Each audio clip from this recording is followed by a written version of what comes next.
Okay.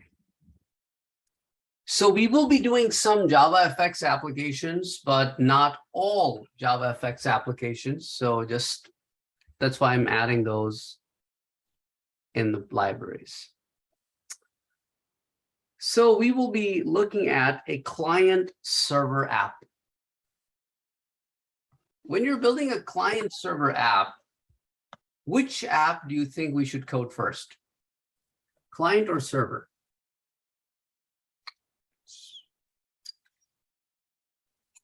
Server. Correct. So I'm doing a server app with a public static void main.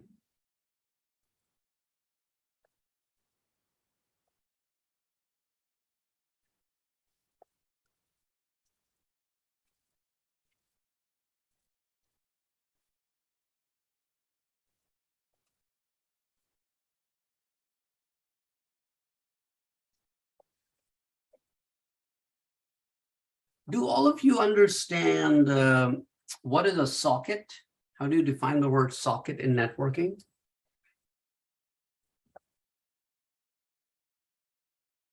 No. How do you identify a computer on a network? IP address. IP address, which is a unique address of the computer. Okay. Now, can a computer have only one conversation, or can it have multiple types of conversations? Multiple. Multiple. Okay. So how does a computer differentiate between those conversations?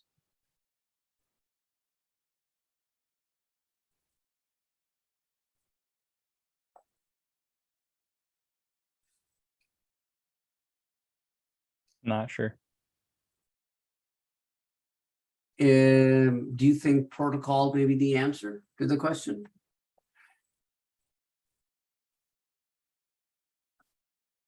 I was not sure. I don't want to just say yes because you said it.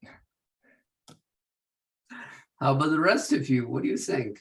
Is protocol? Protocol is called the set of rules and the set of rules by which the communication happens on a computer. So is protocol the way to go to differentiate between different conversations a computer is having, or you're having with a computer, or a computer is having with another computer?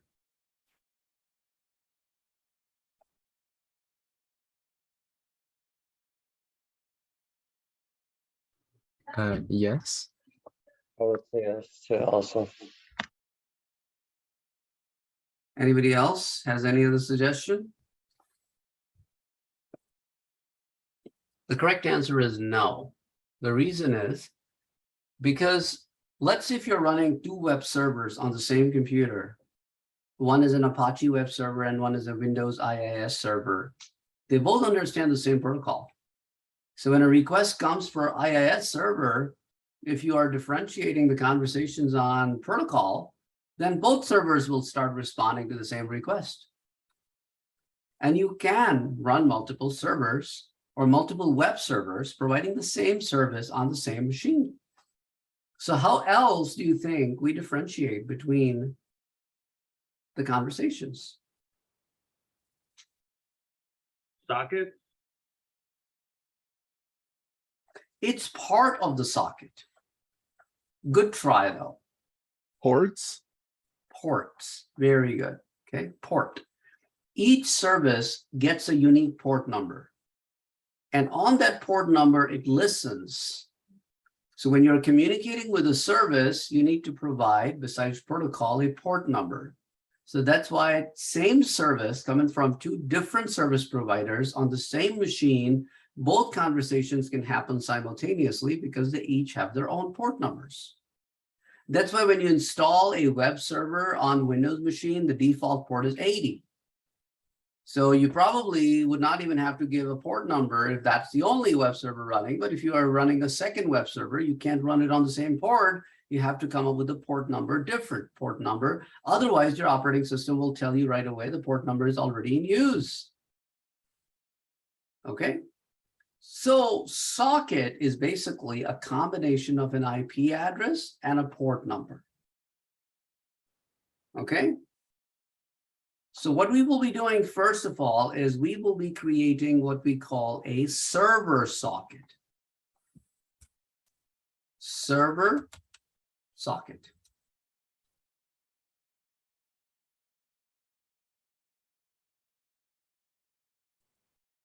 Server socket, when it gets created, needs a port number. So I'm just giving it a port number. That 6660 is a port number. Now, after the port number has been assigned to a server socket, it now needs to accept the connection from the client. For that, we open a socket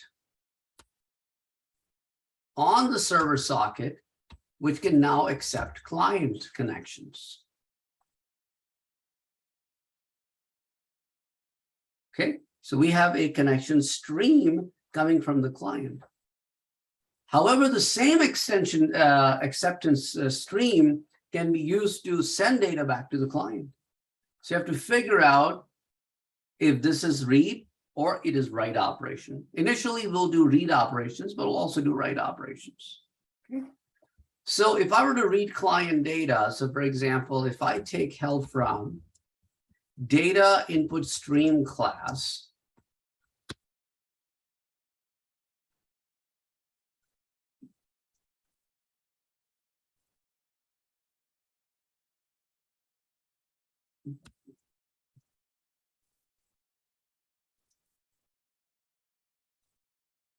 and it will read on that socket S.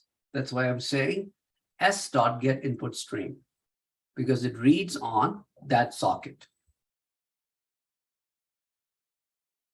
Once it reads the information, I can very well convert the information to a string.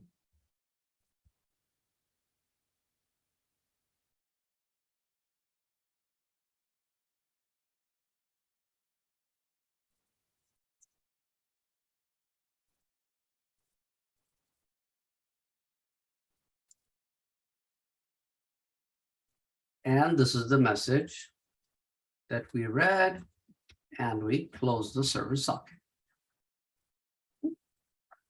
Very simple program, but not ready yet because we only wrote the server piece. We did not write the client piece yet.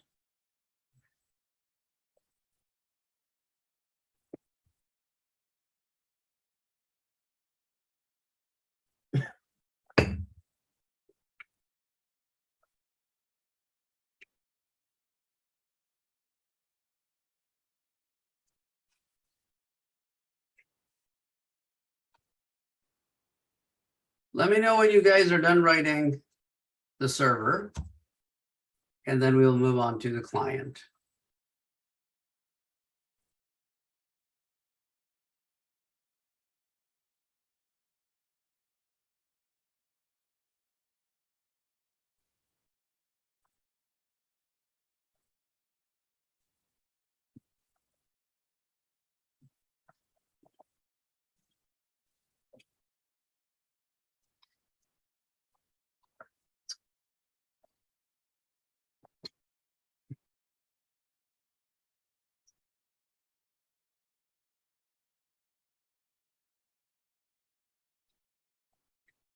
Okay. So now create a new class called my client.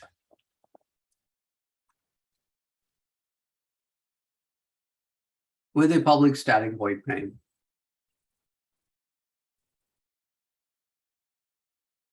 Again, a try-catch block to handle any kind of problems.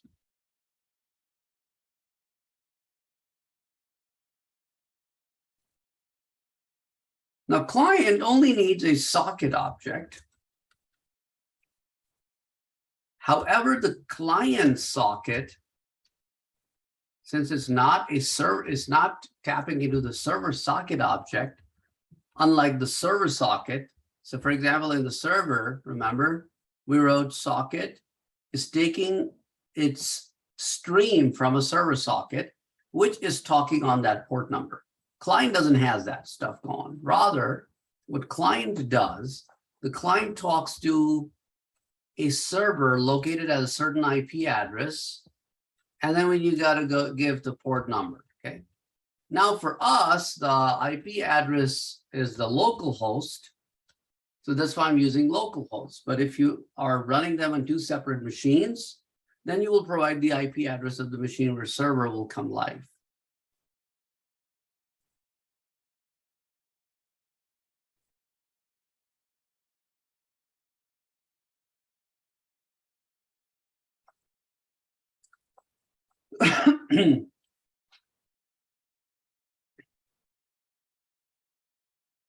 Okay, so far so good, everybody?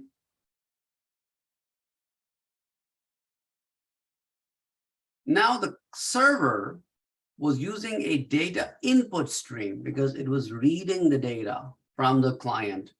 On the contrary, the client will use data output stream because it will be sending data to the server.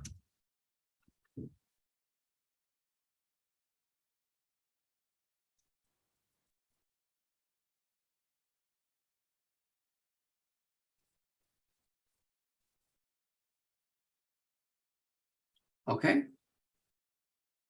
Now is the time to use the dout object to start writing to the server.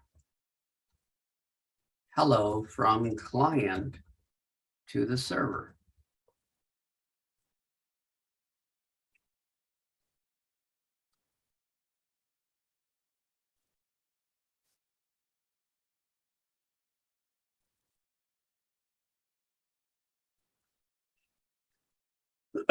And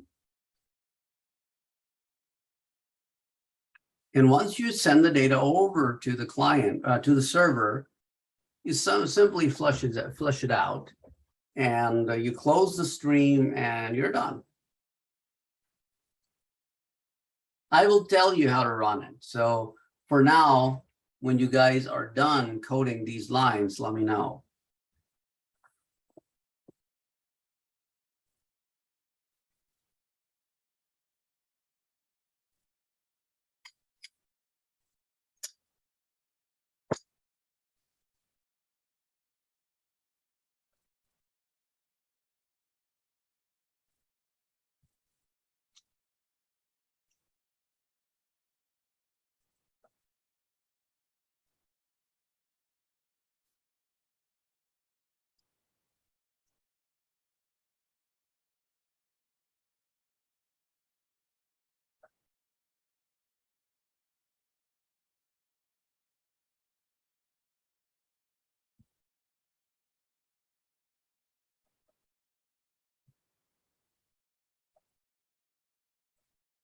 Robert, you're also done?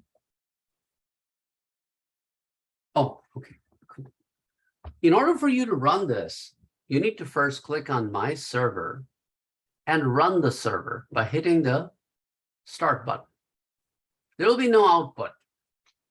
However, you can see in the bottom right corner that there is a red square that shows that the server is running. Okay. Now switch over to myclient.java and then run that. Now, when you run my client, check the output message, hello from client to server.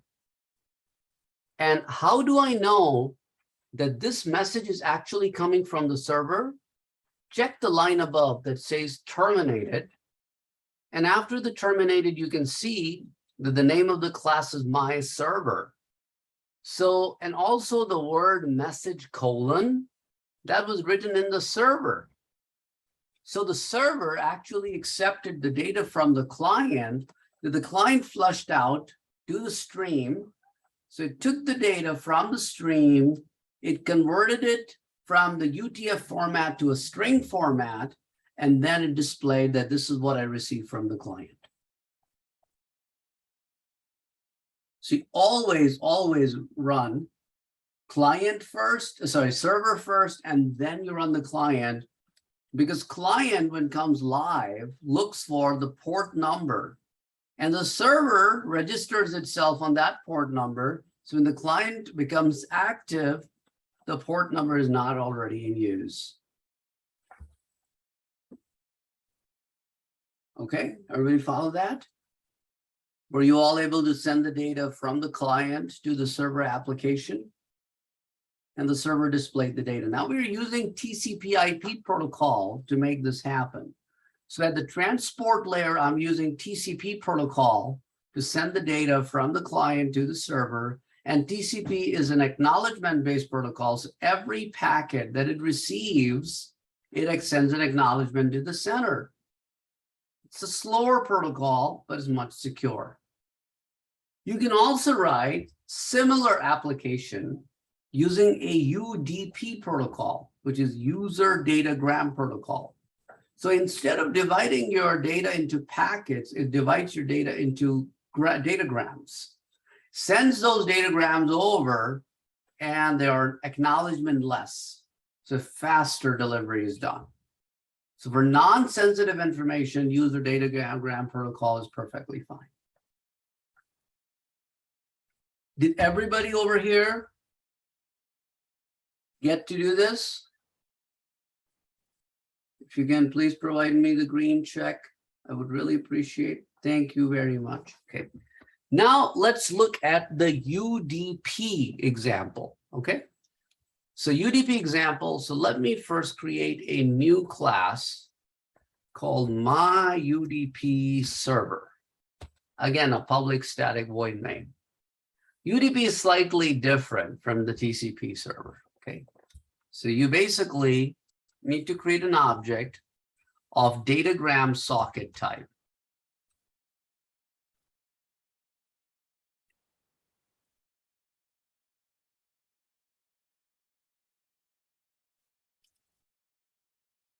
And again, I need to provide a port number.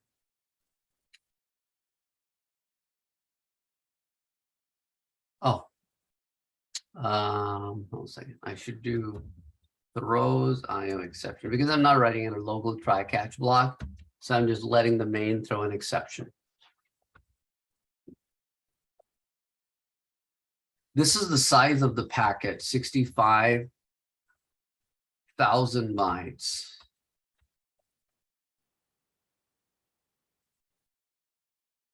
And then on this datagram socket, I will be receiving a datagram packet called DP receive, which we will set to null. Oh, my bad, datagram packet.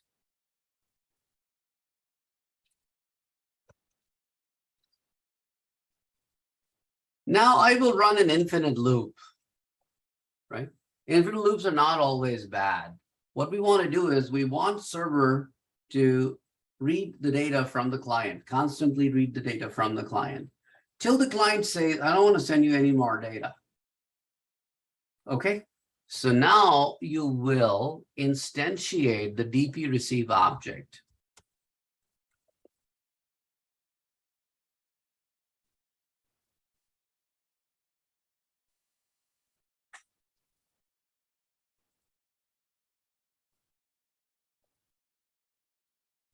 And then you use your datagram socket to say that I will be receiving, oops, the DP receive object right here. So your datagram socket will be receiving the data through the packet of datagram packet type.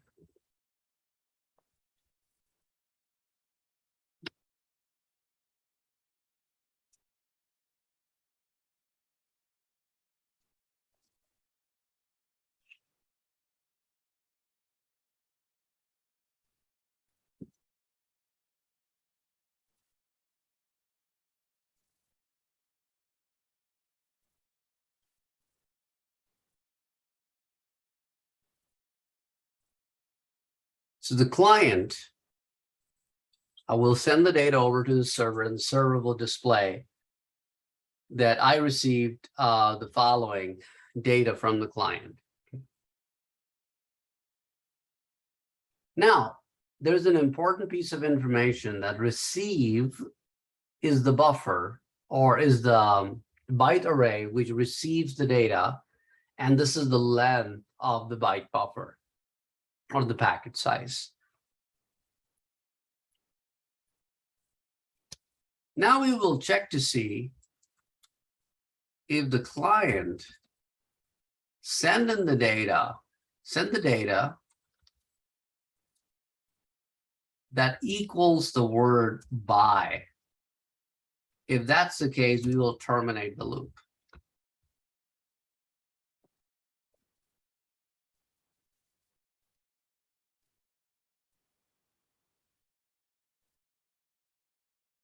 And that's how you terminate the loop.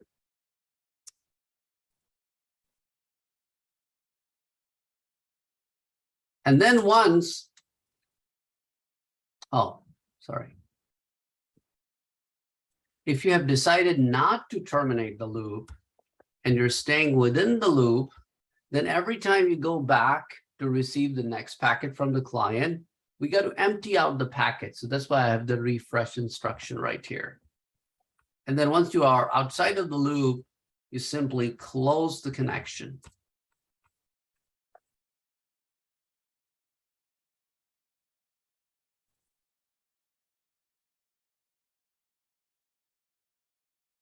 Again, let me know when you guys are done with this server code.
Okay, Cole, did you get it too? Just a bit of a slow typer. Oh, that's fine. That's fine. Just asking. Does anybody have any questions about this code?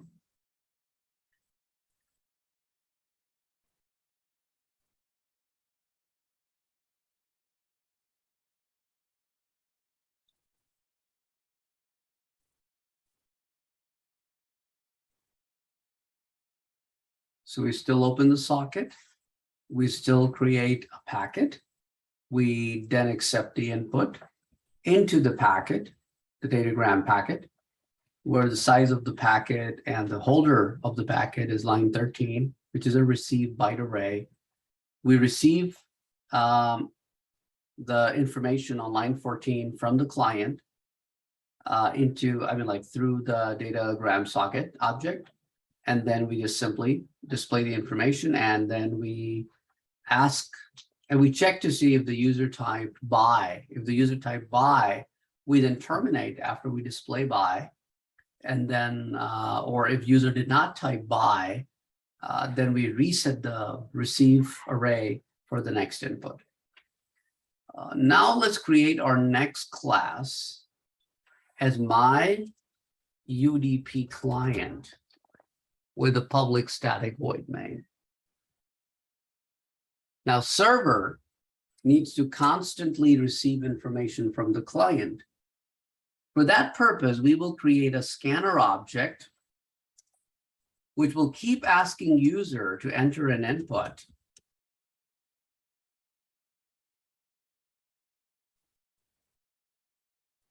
Okay.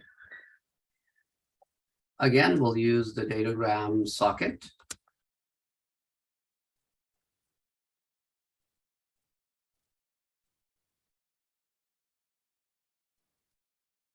make sure you throws IO exception on line number 8. Now I need to grab the server's IP address. So since they are both on the same machine, my job is a little bit easier because I can just ask for get localhost.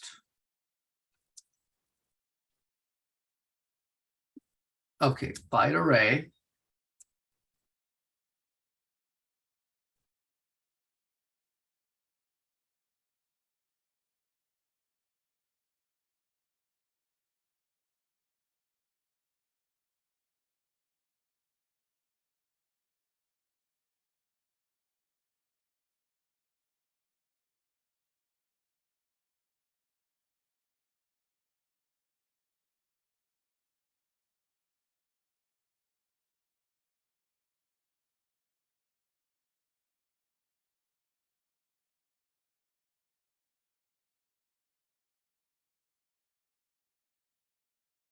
So we grab the data again in a continuous loop. We grab the data from the scanner object, push it into the string object INP.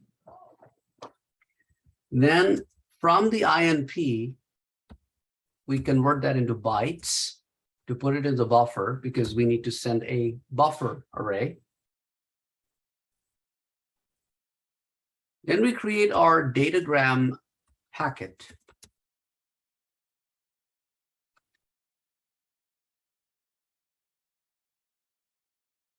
And then we pack that.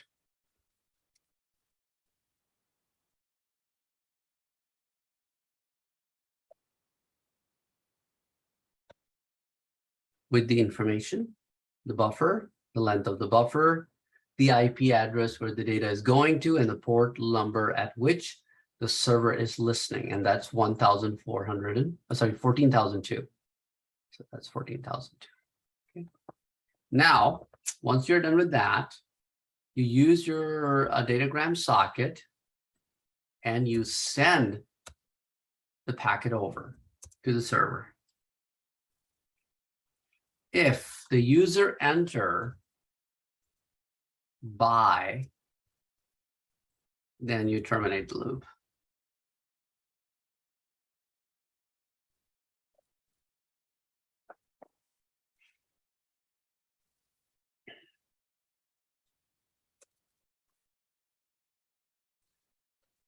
And outside the loop, you simply close the packet in the main. I mean, like you close the socket in the main.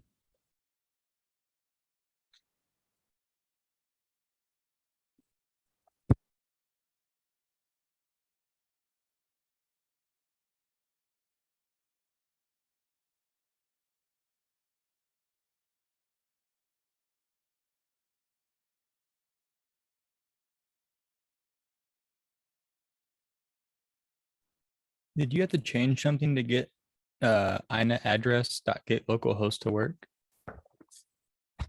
No, I just incorporated the packages. That's all I did.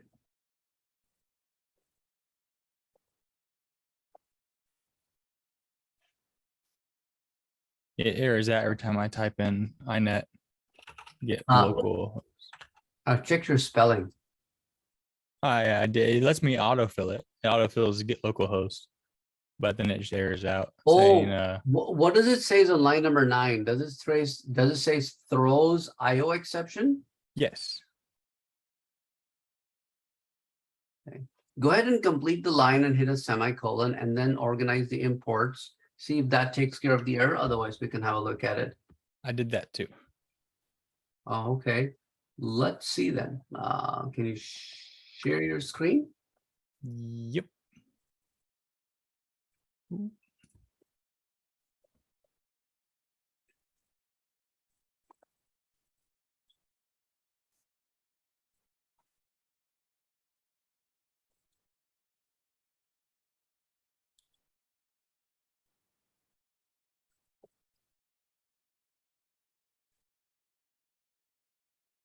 Oh, there is no keyword new on that line.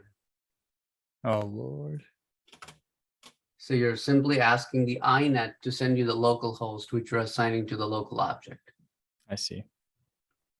The things you don't look at. Thank you. Uh-huh. Okay.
Okay, so we have Jack Lair and Greg Skrupski.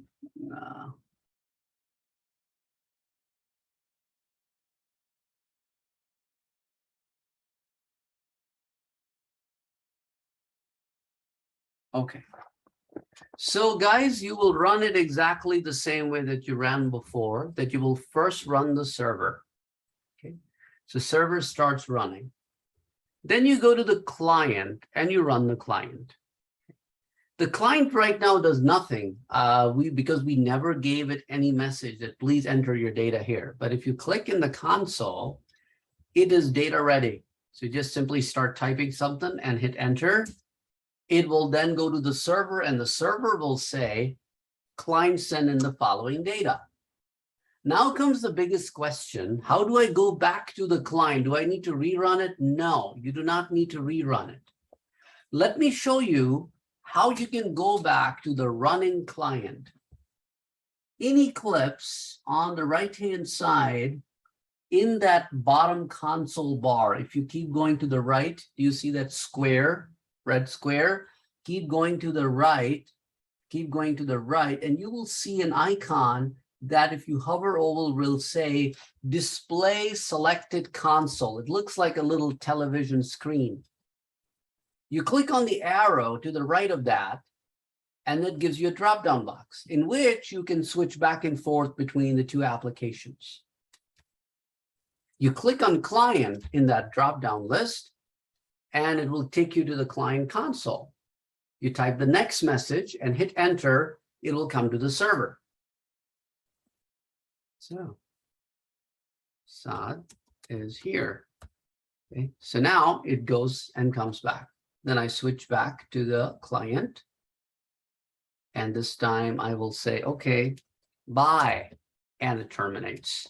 The whole thing terminates. See, the square is not red anymore.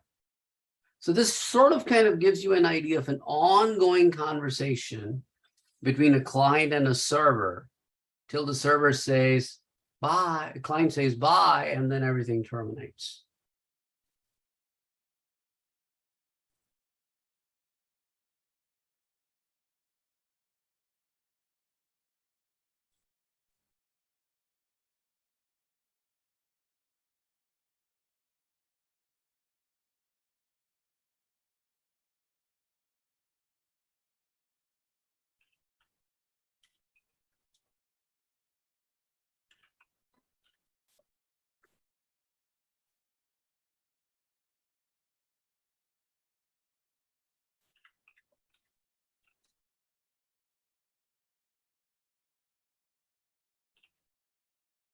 Okay, did everybody get to test this?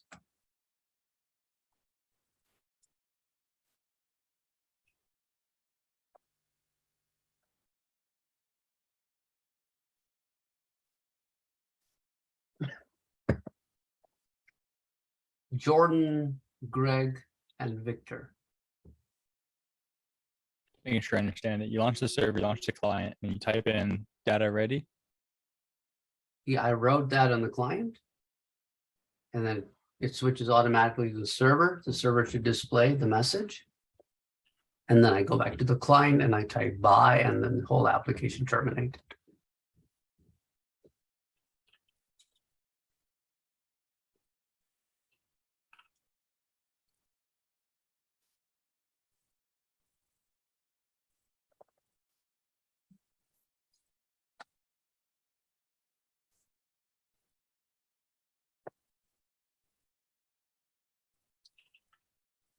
Not happening for you, Jordan? The server didn't terminate. Go ahead, share your screen. Let's have a look at your code.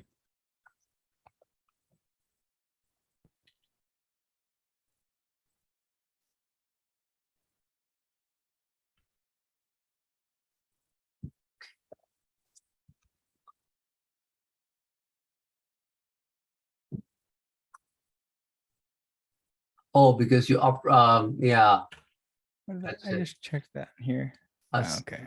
Yeah, make sure you save and the server, okay? And then terminate and rerun the server. And then rerun the client.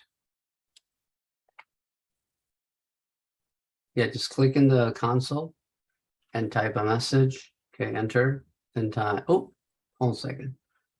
Is it not switching? Yeah, go to the server. Oh, you're running two You're in. clients. I hit run on the server. That's weird. Okay, go ahead and try again. Okay, now run the client.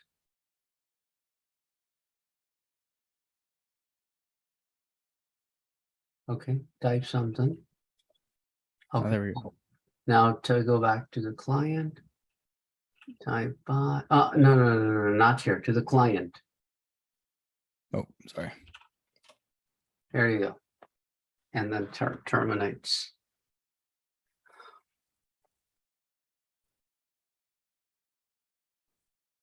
Awesome. Okay. It won't let me stop sharing.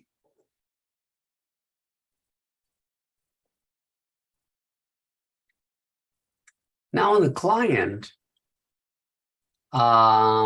we can ask some kind of an input from the user as well, right? So we can always tell the user, please enter We're still, oh, never mind. some message. And then let me drop the LN. So just let the user type on the same line. So I got disconnected. You just added a system. Oh. Yeah, inside the loop, right before the input, just add the system out. Got it. Okay. Then run the server again. And then run the client again. And now client actually has a little prompt.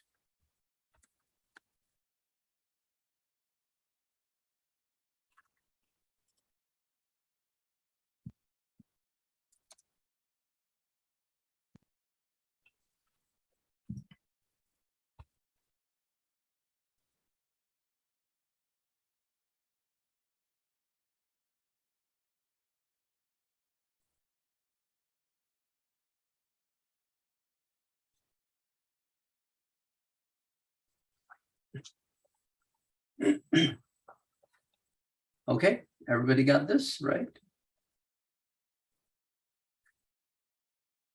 Now let's go to the graphical user interface programming. So we will now create a class called server radius. And this will be the child of JavaFX application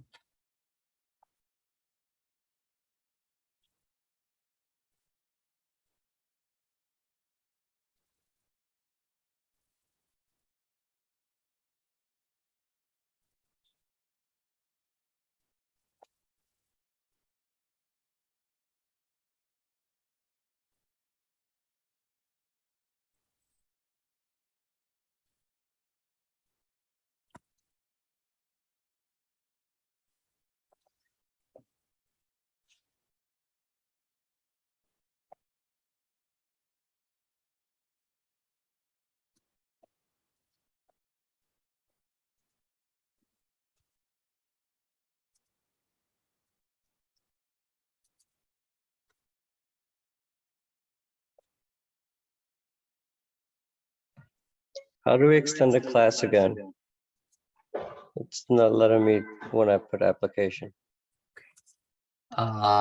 Did you add those packages when you created the project? Yes.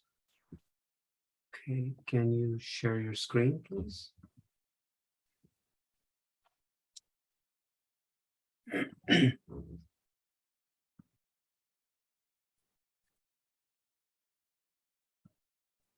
Okay, hit cancel, okay?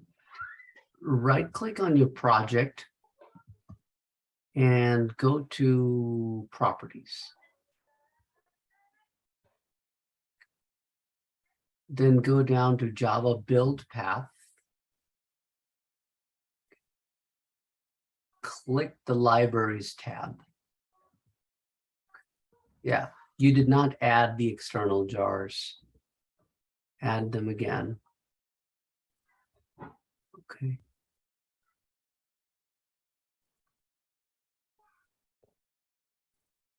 Okay, try now by creating a new class.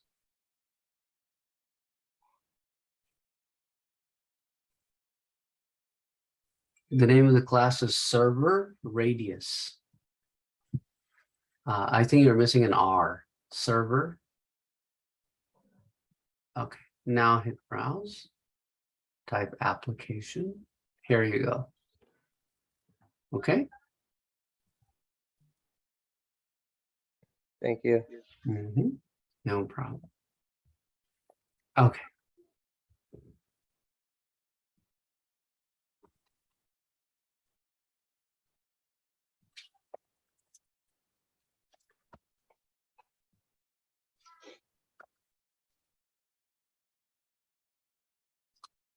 Now, typically, text area doesn't have a scroll bar. So if I want multiple lines to be displayed in the text area, it could only display the multiple lines based on how high the text area is. If it goes more than that, then it doesn't. So in order to overcome this, we take help from scroll pane, which is a built-in class which help you give a scroll bar to the text area.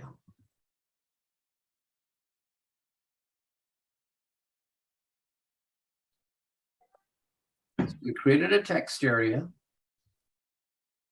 We added the text area to the scroll pane, so it's scrollable. And this is the size of the scene. I set the title for my primary stage. I also changed the name of the stage objects. If you haven't done that, to match mine, you may have to do that. Otherwise, you can make sure wherever I have primary stage, you type whatever name you have. So we're setting the title, the scene, and the show.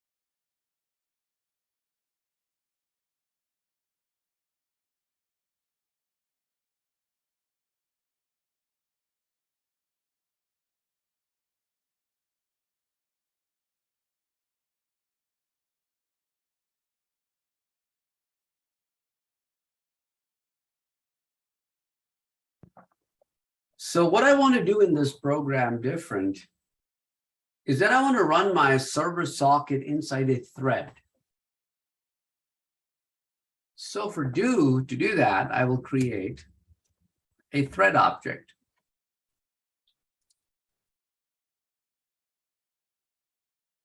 And I'll start the thread object.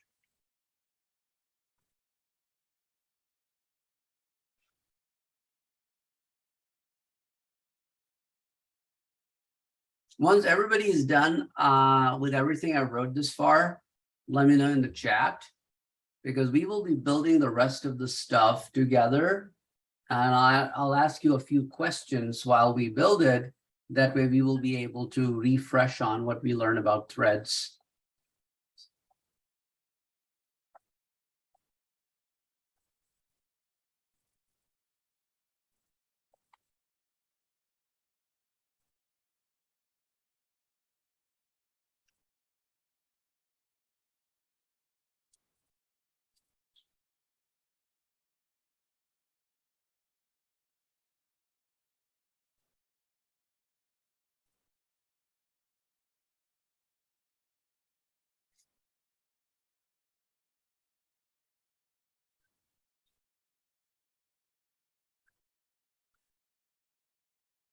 So when the thread calls start method, what method does the start calls?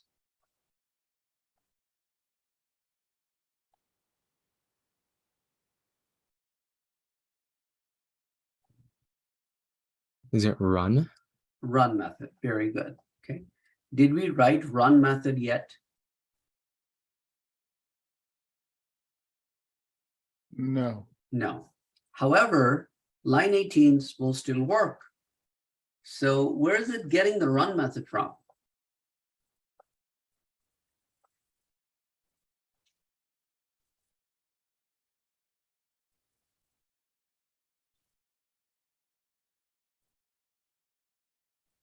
From the thread class. Thread class has an empty thread run method. So to override that only method that start calls, we can use your favorite. What is this favorite thingy that I'm doing, guys? Lambda. Lambda, yay. Okay, now I got to do something different here. I made a mistake, sorry. I made a mistake. You know what mistake I made? I should have done it right here in the constructor of the thread, not in the start method. So constructor of the thread. Now that makes sense. Like that. So the constructor of the thread will have a body for the run that the start will call.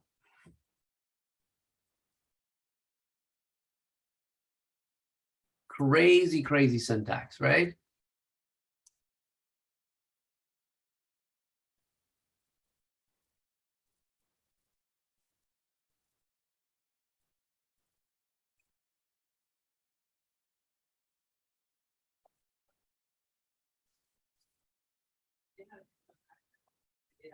Okay. 2 examples ago, we learned that when we have to build a server-side code, we need a server socket object. So we will need to create a server socket object so that the client can communicate. So we'll create a server socket object and we'll make it talk, and we'll talk to it on a port number 80,000 or 8,000, sorry, 8,000.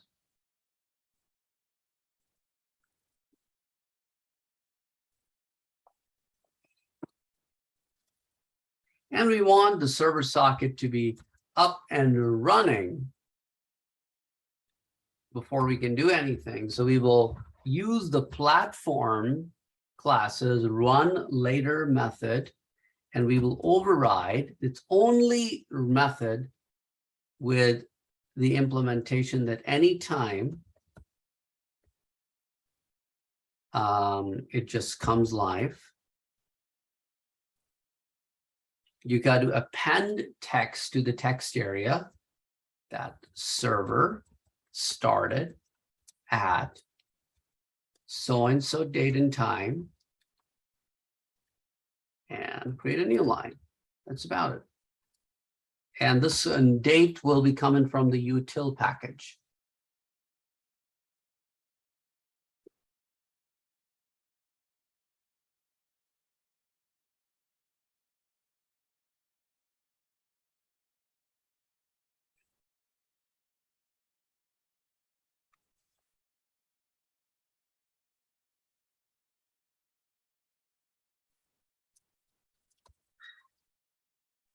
Your date comes from, never mind. So If you run this program the way it is right now, even without the client, the server can run. And when you run it, the server will show you this information.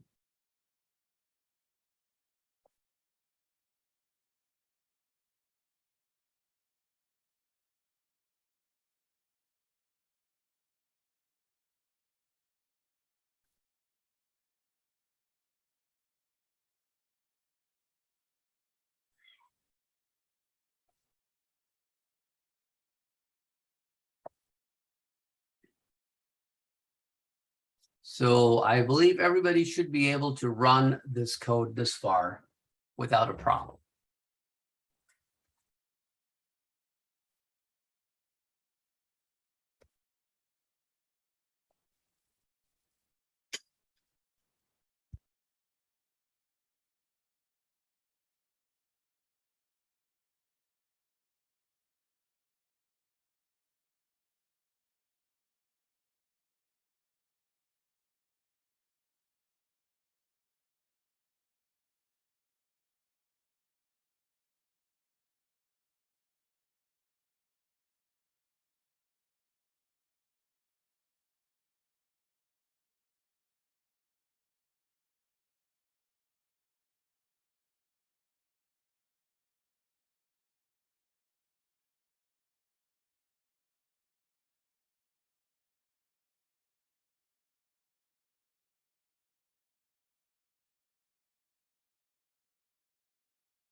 Victor and Jordan.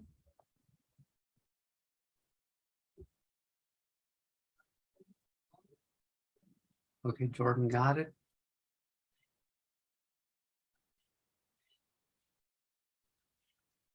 Okay, Victor also got it. Okay, cool. Okay, guys, next, what we want to do is, if you remember in the myserver.java, after we created the server socket, okay, we then created a socket object, and that was pretty much working on listening on our behalf. Now things are slightly different because server wants to have a continuous connection with the client, not a one-time deal. So that's why the socket on the server end would now like to be able to listen to the client. Okay. So that's exactly, using the socket object, we accepted the server socket in that previous example. Something very similar here. We are using the socket object to accept the client incoming information. Okay.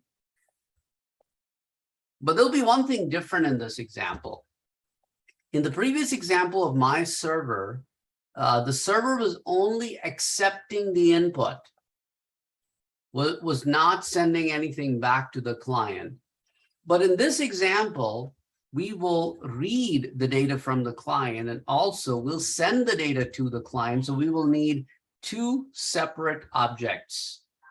We will need an object that will help us read, we'll read the data from the client. So we'll have data, input stream, input from client, new data input.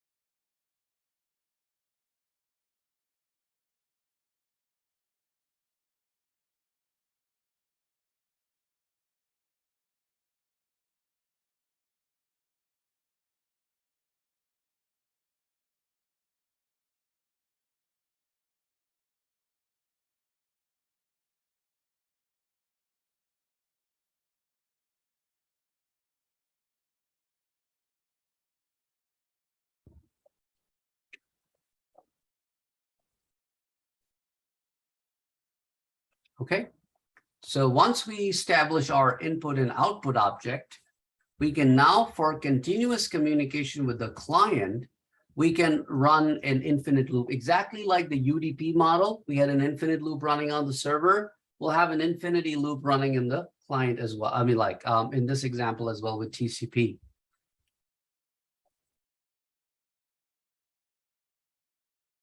Now, this is what this program will do. It will not terminate until you manually terminate this. So it'll be slightly different than your previous program in that regard. However, what I want to do is every time the client send in the radius, because that's what client will be sending in the radius, the server will compute the area of the circle and will send the response back, and will also post the response locally. That's what we got to do. What is the formula to calculate the circle's area, provided the radius is given to you? Pi r squared. Pi r squared, okay? So I need to be, first of all, able to read the radius, which is input from client dot. I got to read the data, which will be coming in as number, because I need a number to be able to apply the formula for the area of circle. And then I will use another variable called area, in which I can use math.pi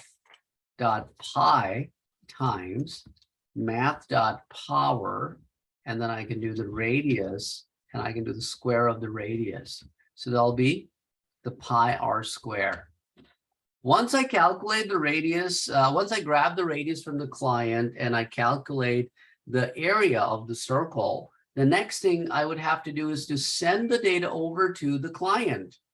And in order to send the data over to the client, I will use output to client dot write double, and then I can send the area.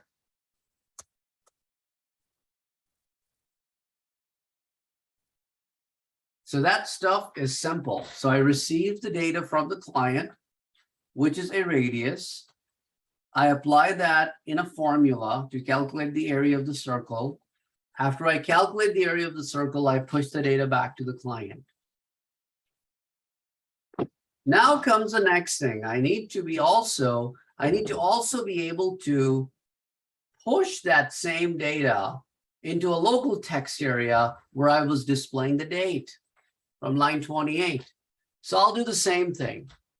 Platform.run later, right? I got to do something similar.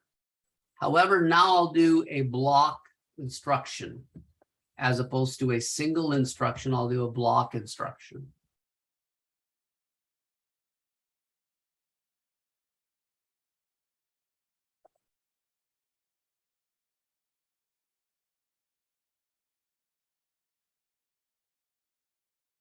And let me write the append text, which will be radius received from the client. So I'm displaying that radius amount that I received.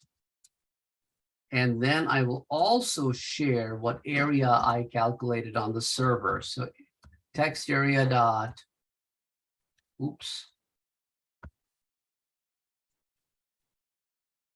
append text area is area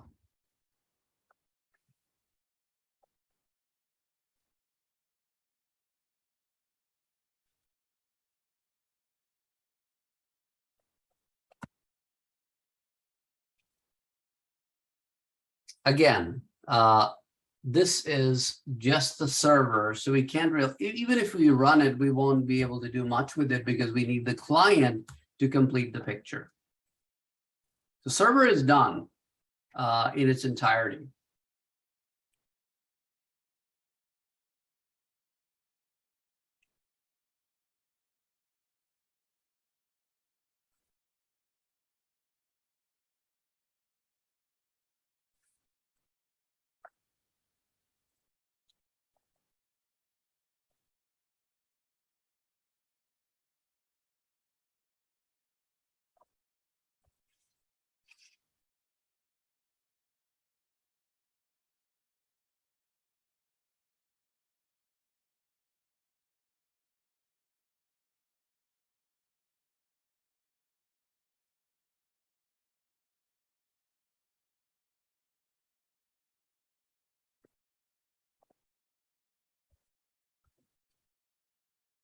Again, give me a green check when you guys are done with this code.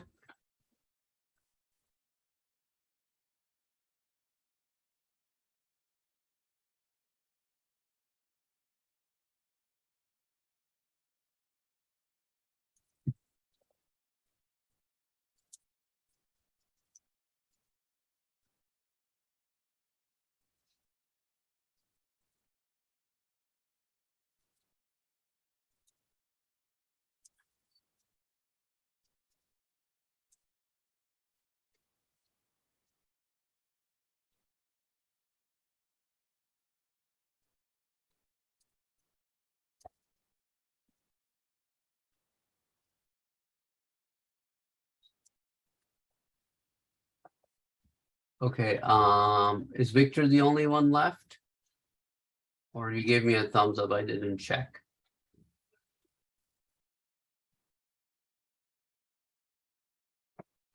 Oh, you got it. Awesome. Awesome. Okay. So guys, next, what are we creating? Client client. radius. Very good. Okay. And will client radius be a JavaFX application? Absolutely. So we will create our next class called client radius with a public static void main, and the parent is application. And off we go, right?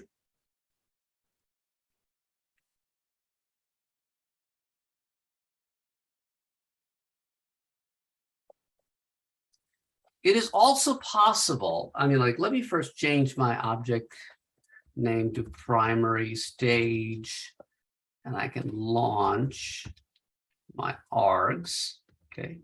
So it's possible for me to declare my stream objects before I enter the start method. I'm just so that you guys know that we can also declare them outside, not instantiate them, and instantiate them when we need to. So that's one other way of doing things. You added the data input stream from server.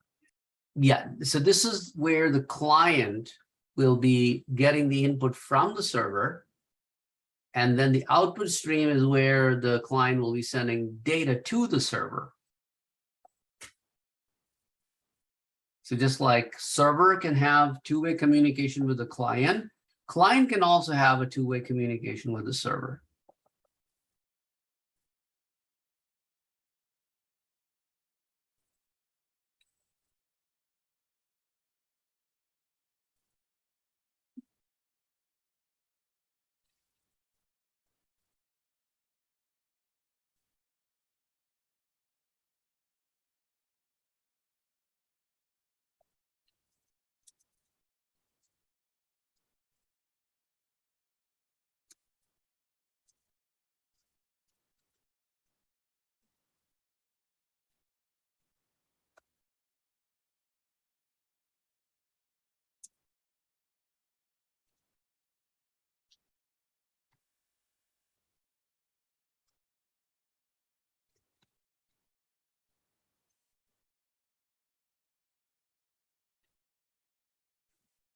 Okay, everybody set up with this much?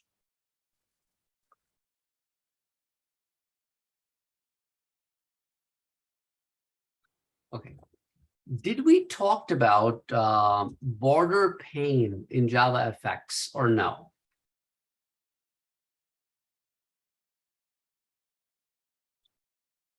I know we talked about grid pane. Okay. So the border pane looks something like this, where you have 5 regions in your JavaFX application stage.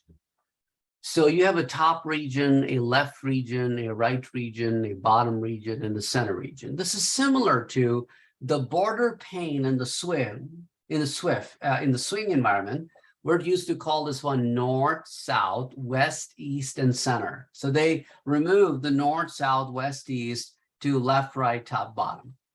It's a similar idea though. And you don't have to fill in all 5 areas. You can fill in whatever is needed to be filled. So that's what we'll be looking at. You can create a border pane object by simply creating an instance of border pane type. Okay. So, and then you can place items in different regions on the border pane. So for example, if I'm creating a JavaFX application with a toolbar, I can have my toolbar object and I can add my toolbar to the north or to the top, and the toolbar will appear right here. Okay. And then what I can do is I can add HBox, okay, which is status bar down to the bottom. So I can have a status bar at the bottom for displaying messages. And I can have my entire app content right in the center where I'm not putting anything in left and right. So center takes over the entire region. So that's basically what this does. Anyway, so we will be bringing in the border pane. Okay. Also, did we do nested panes? Means we create a pane in a pane.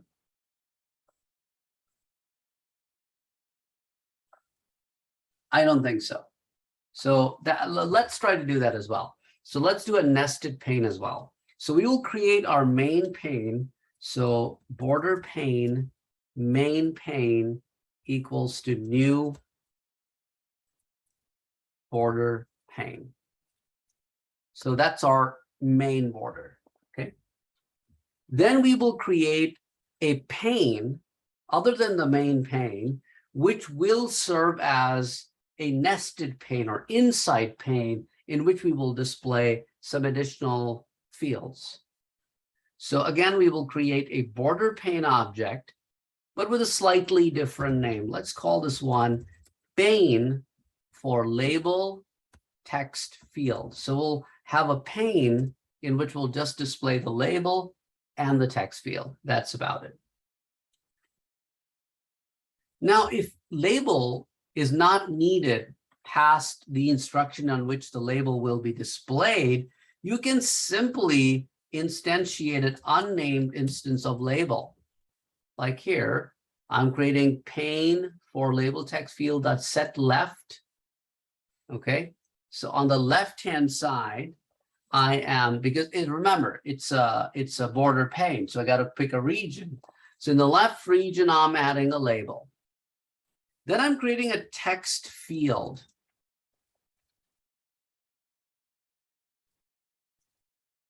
And this text field, I will add to the center.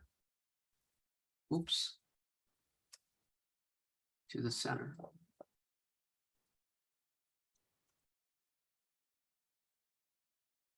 Oh, it's TR. It's a text field for radius. Okay, so the whole setup that I did over here, lines 18 through 21, is to create a little pane in which I'll have a little label that say enter a radius, followed by a text field in which I'll accept the area from the user.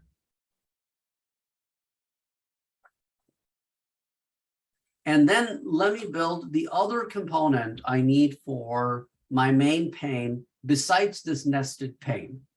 So I will need a text area.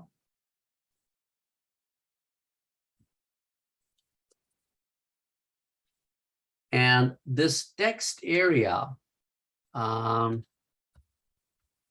be added in the center. If you remember, text areas do not have scroll bars by default.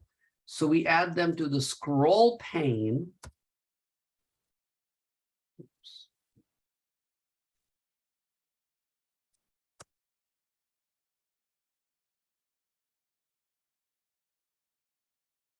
And that will be displayed right in the center. Okay. And then in the top area, main pane dot set top, I will display the other pane, which I declared on line number 20.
Okay, once everybody is done with this and save the changes, make sure that you don't have any error in the code. We're not done with the code, guys, just so that you know. We just want that this particular example, we'll try to run it by itself because right now we don't have any server connections or nothing. And I need to go to the run configurations. And probably grab the arguments.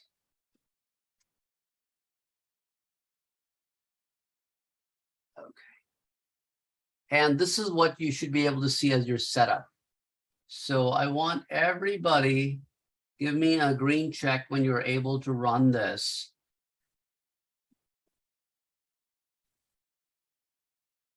So that we can be sure that your look and feel works just fine.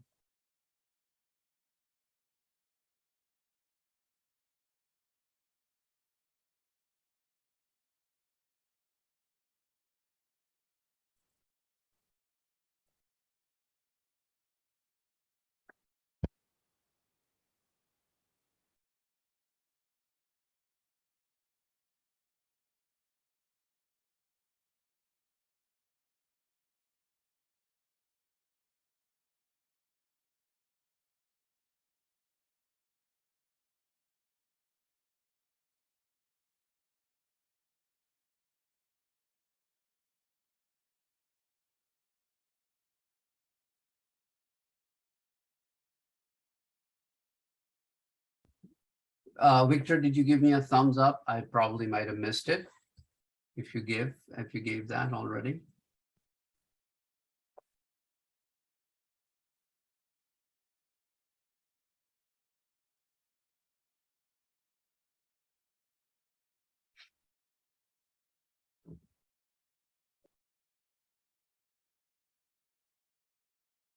So there are two things that we need to work on after this. Let me stop this. What are those two things? Number one, we need to have a mechanism to send the radius over. Since I did not create a button, so it'll be an event handler on the text field. So as soon as I hit enter, the radius should go on the other side. The second thing is I need to have my sockets established so I can do a client server communication. So those are the two things I need to work on. So I can have a try-catch block for this cause.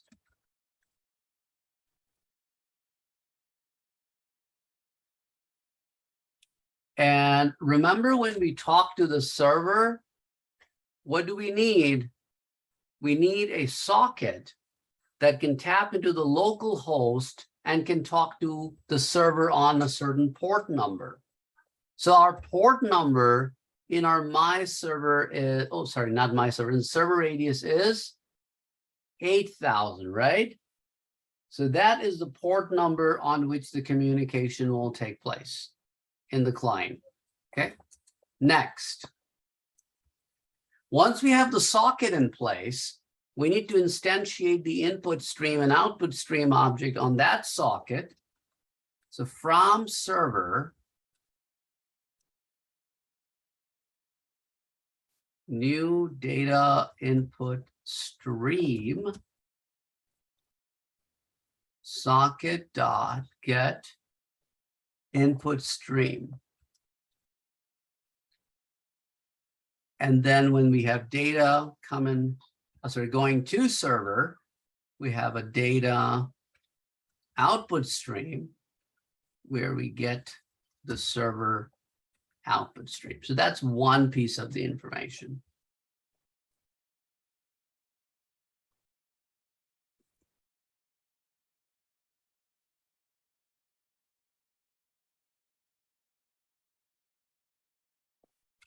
Okay.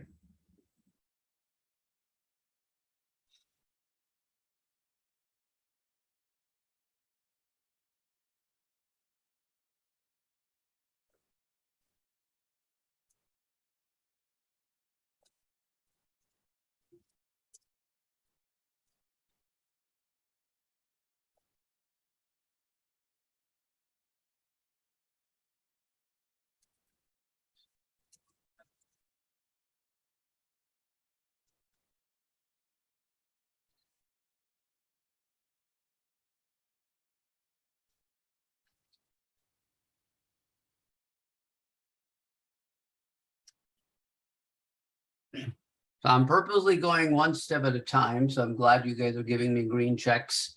So I'm aware that now you are done with this step.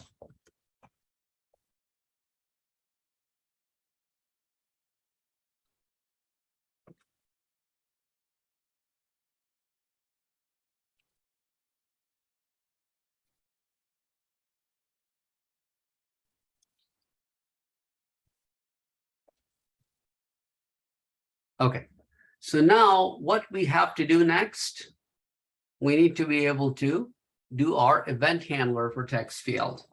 So text field dot, oh, it's text radius dot set on action. And this is where I can use my Lambda expressions.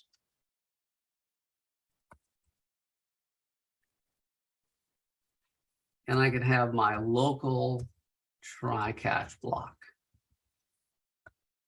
Now, since my Lambda expression is already called E, I cannot reuse the E object in the catch. So that's why I'm calling it EX. Okay, just in case if you're wondering why I'm calling this one EX, because E is already in use.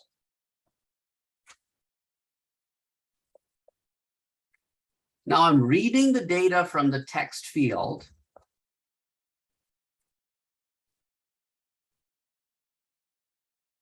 And I'm pushing the data into a variable. Again, when you grab the data from a text field, it is a text. So you got to convert it. So before I convert it, I want to get rid of all the spaces too, so I'm calling the trim method. Okay. And now once I trim it, I'm going to now call double dot parse double. So I'll just parse it. Now, once we have the data, we need to send the data to the server. So we'll use that to server, which is line 48. Dot, we're going to write the double, and we're going to send the radius. And to server dot flush. radius is gone. Now we need to receive the data from the server as well. So we will prepare another variable for that called area, which will receive the data from server dot read double. Okay. And then we're going to append the text to the text area. It's the same stuff, you know, that. This is the radius that you entered.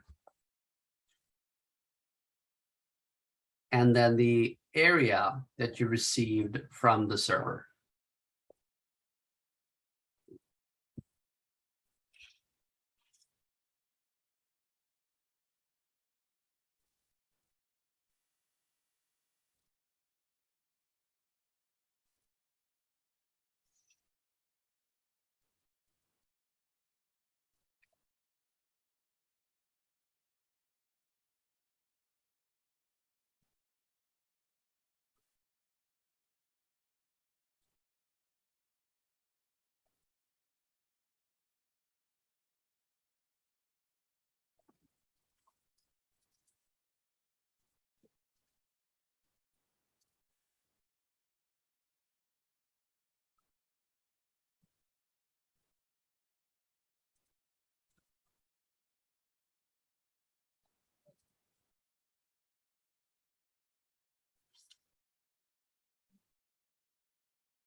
Okay, so now we will run the server first.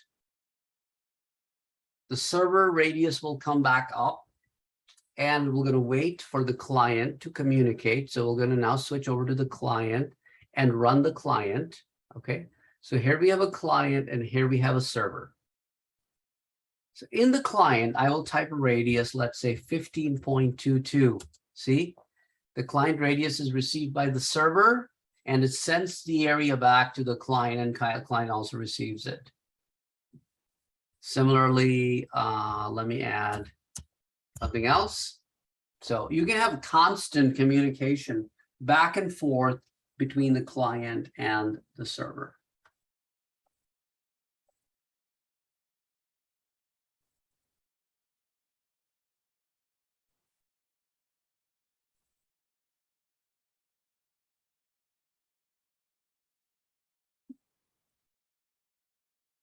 And that was just made possible because of a thread. Because see, why did we create a thread in the server? The main reason was I'm running an infinite loop. I can't run an infinite loop in the main. So I needed to run it inside a thread. So the program knows that this thread will terminate and will not hold the main application.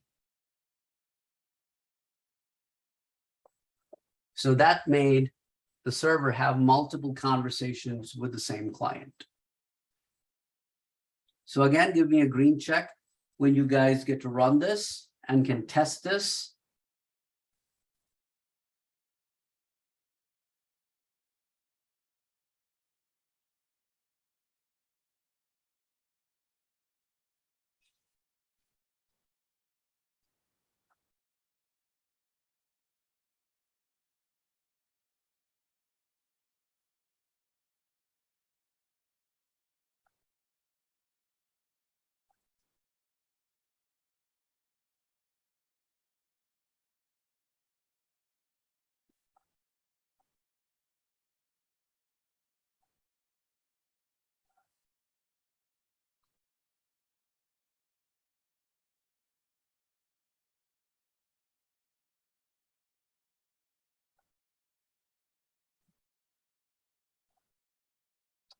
Okay, so everybody got this running.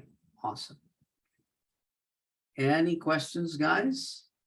Make sure you terminate that at the bottom.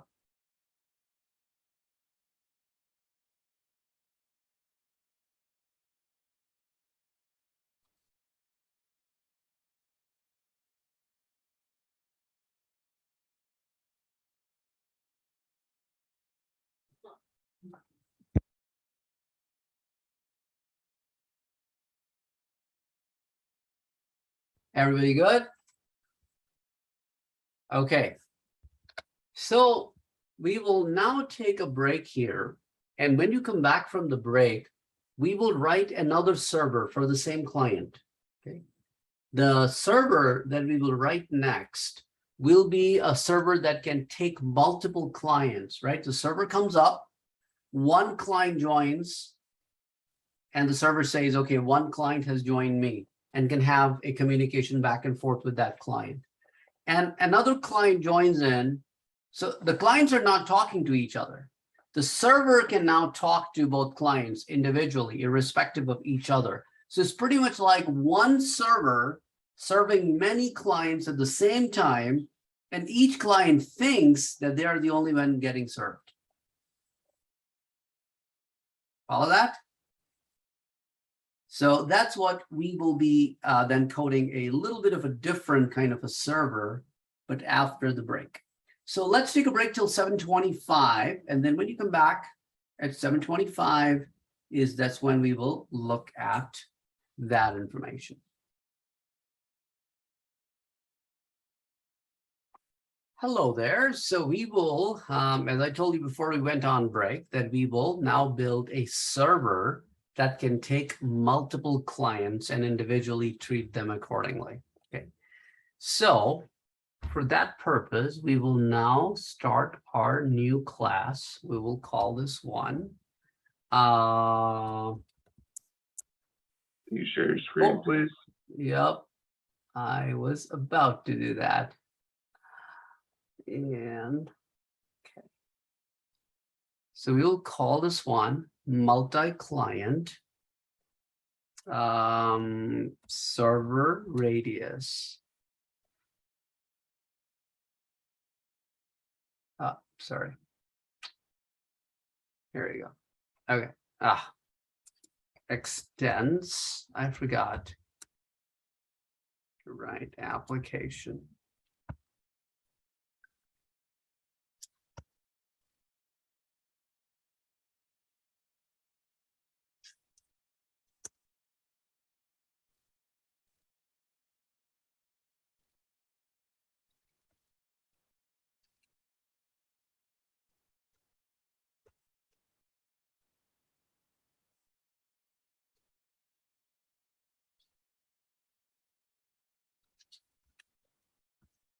Again, just setting up the basic environment, nothing fancy.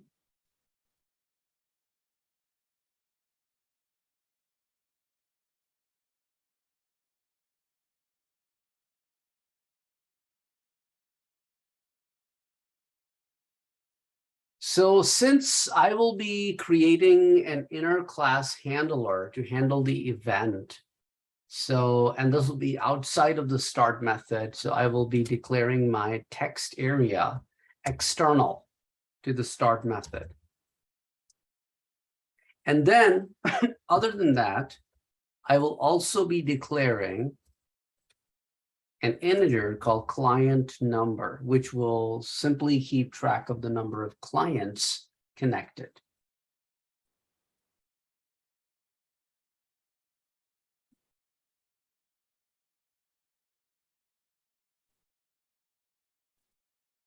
And then some of the stuff I'm just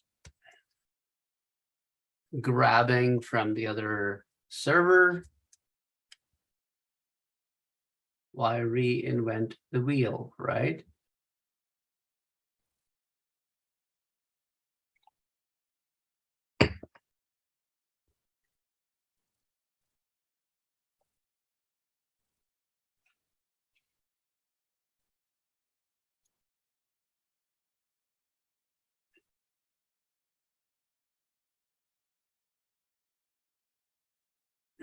And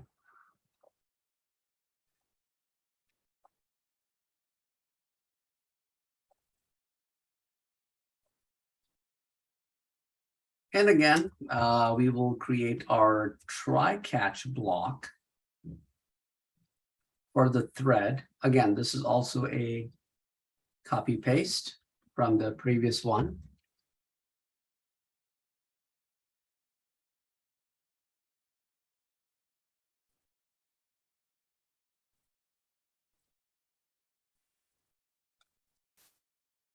I am using the same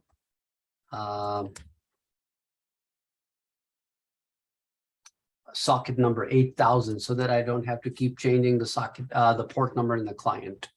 So this one, I'm keeping the same port number of 8000 that I already gave to my previous client that talked to the server on port 8000. So I'm just keeping that same one because the other one will not run while this one is running. So that's why.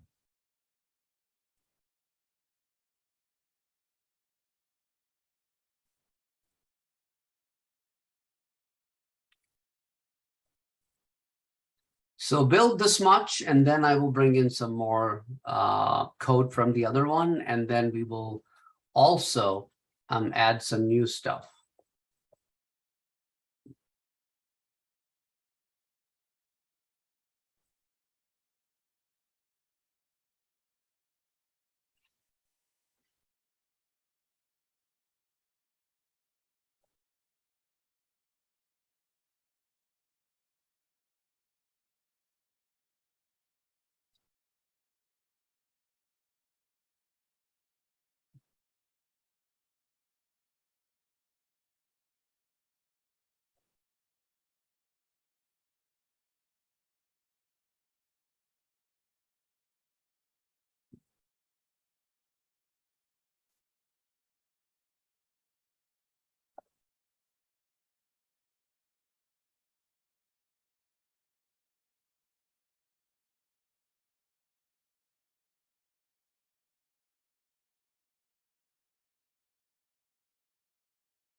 I'm going to go back to my other server that I created.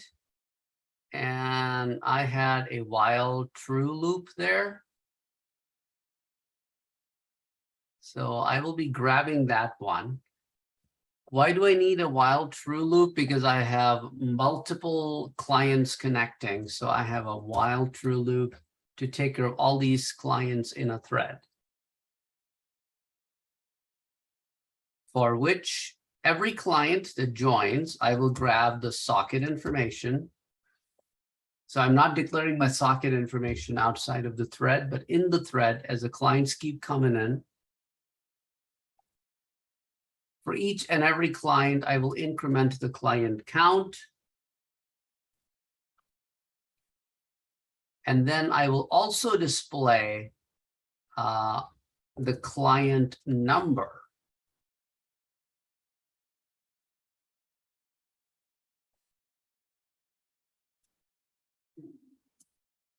Along with some other information.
I think I had way too many curly braces. That's why it was giving me an error on line on a couple of lines. By the way, how do I get client's IP address?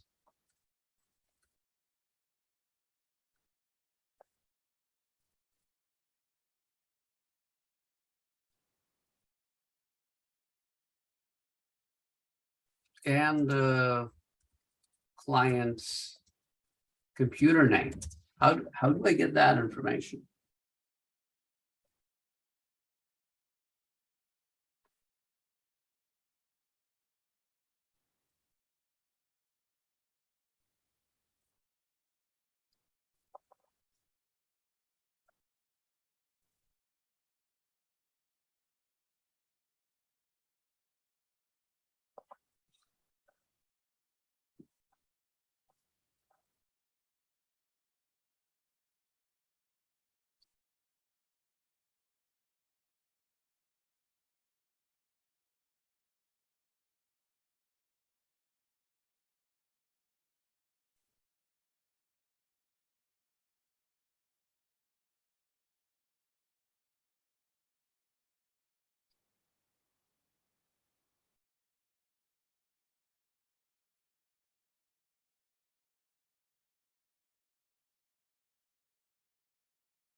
We can use the INET class to do that.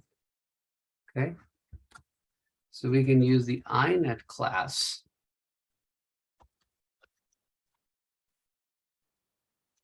to use the socket to get the INET address of the socket.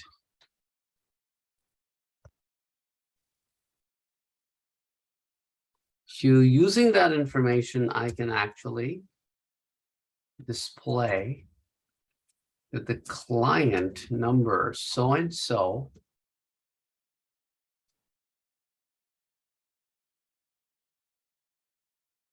host name is inet address.get host name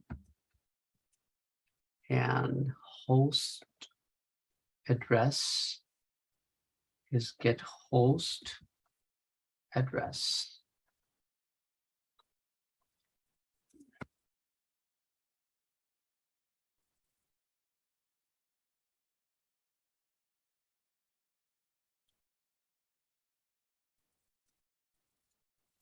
Thread to handle each client. So the thread that is currently running lines 24 through 44, that is only to run the server. And within the server, if you want to run multiple threads, you need to get another thread going, which will then be able to handle the incoming clients.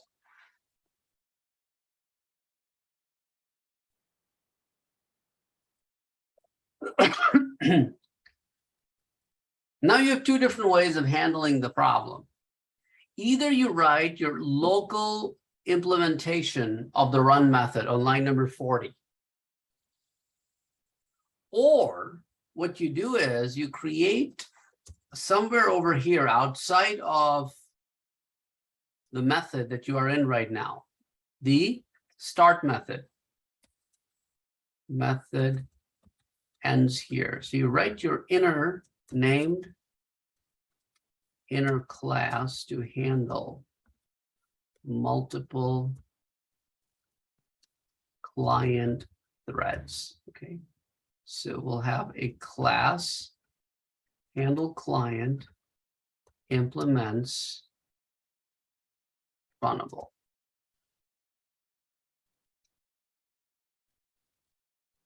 And inside the thread, we will just use handle client.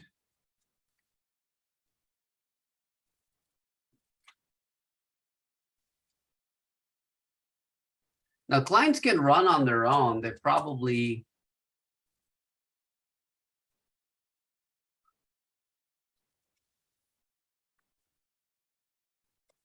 need some kind of a socket so that they can be running on a particular socket.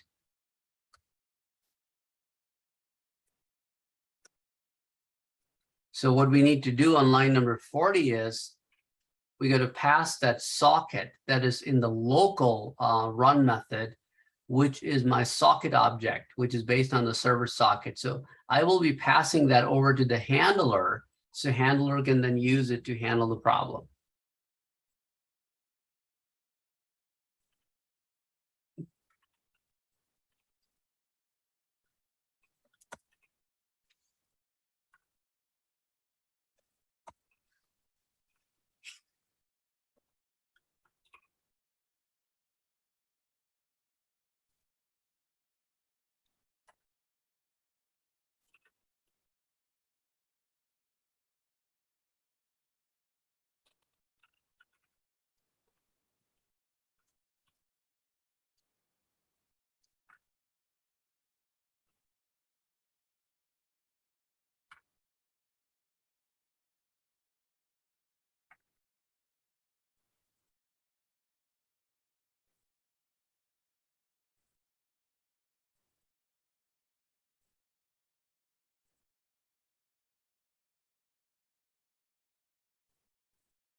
So inside the run method, we'll have its own try catch block.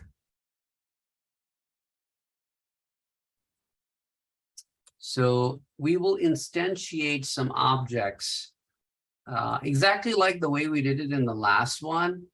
But now the difference will be that the server wants to handle individually for each client. That's why we have to push it inside the handler.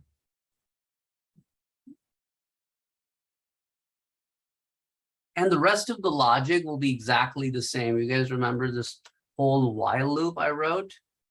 I'll just copy that while loop and I'll paste it right here. So that stuff is exactly the same. No difference.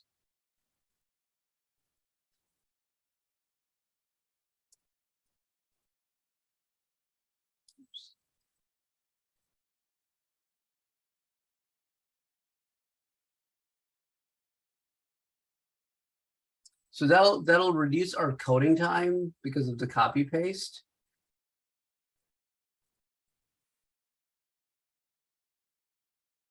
And then when you save the changes, shouldn't have any errors.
So you guys should try running the server first. And then let me copy the run config.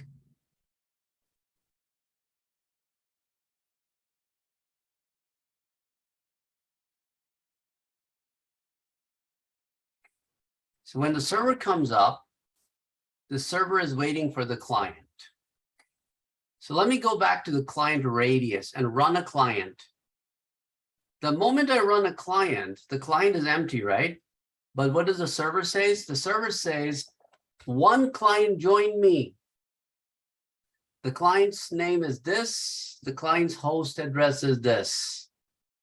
So client, because we are running it on the same machine, that's why the IP and the host name are the same, okay? Now let's try to go back to the client and run another client. And you will now see that I have a client. I have another client, right? And I have a server. So now, so see that server knows that there are two clients connected to me.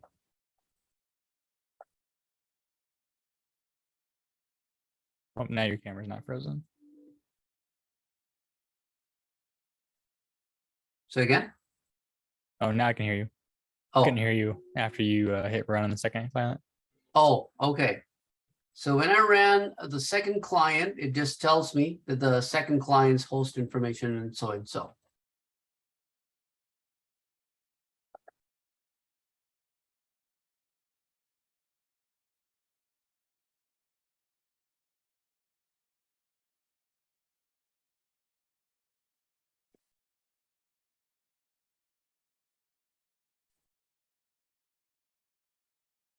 Now, if I go to one of my clients and I enter a radius, only that client receives that information.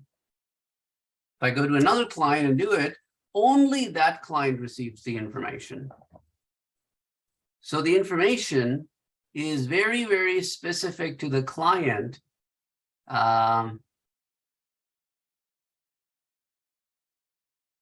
sends in a request.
I think I made one mistake here. That's why my outputs are a little bit goofy. I forgot to add a new line to each one of these. I'm wondering, okay, now let me run it again.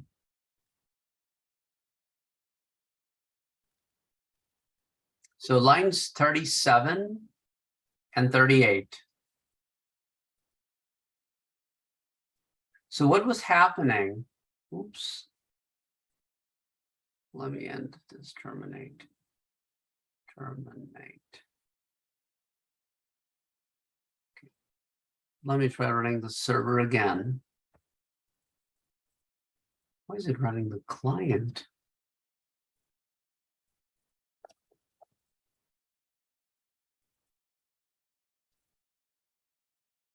Okay, now it's fine, okay. And now let me run the two clients, one and the two.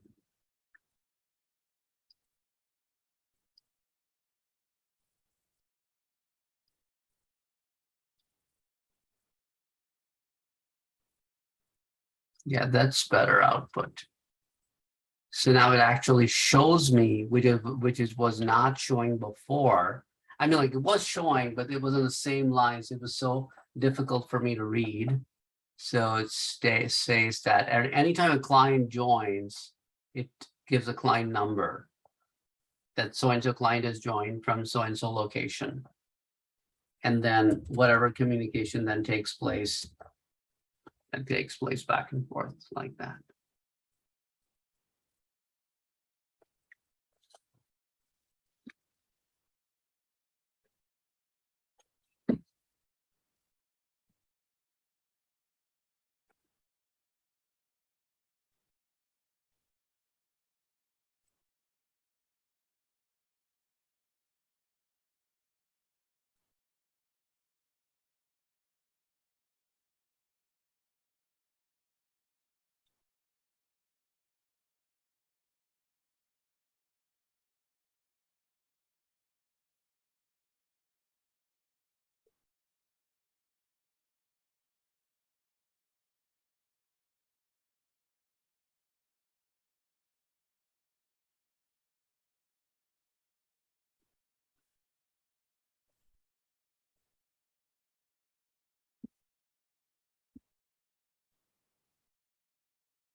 Okay, did everybody get this to work?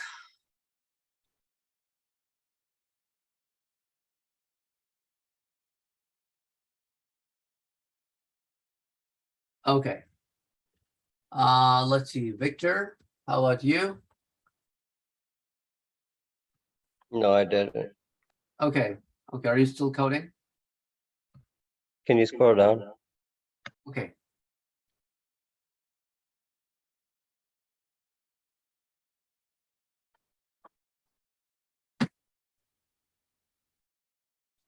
Is this a good spot? Yes. Okay.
Can I share my screen?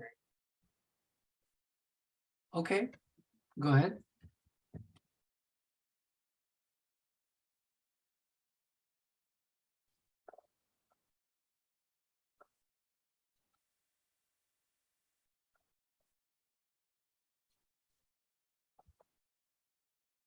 Okay, you have to scroll, hold on a second. On line number 52, it is this dot socket equals to socket. There is no parentheses there.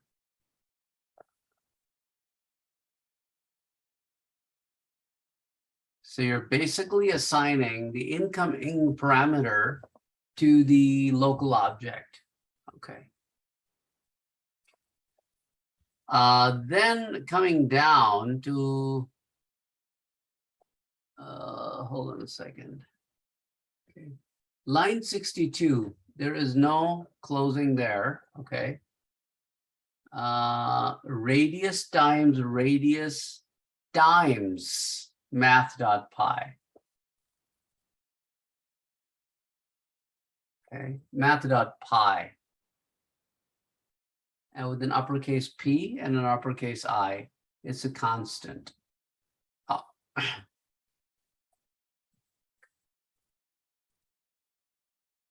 Okay.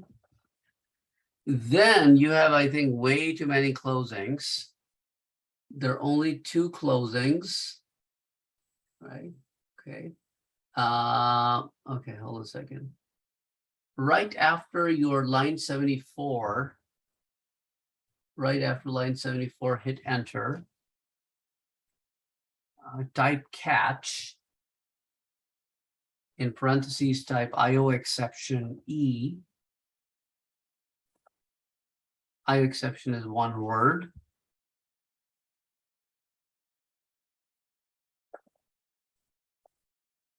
It's 1 word, IO exception.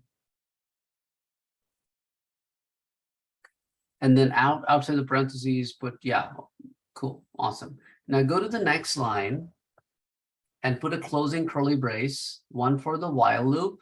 So 1 for the run method, and put another 1 for the handle client class.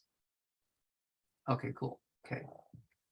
Now let's see.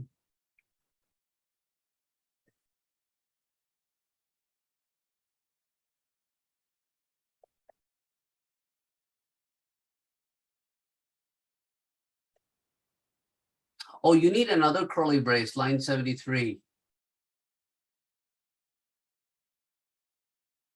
Yeah. Yeah, to close the platform. Yep. Save the changes. Okay, cool.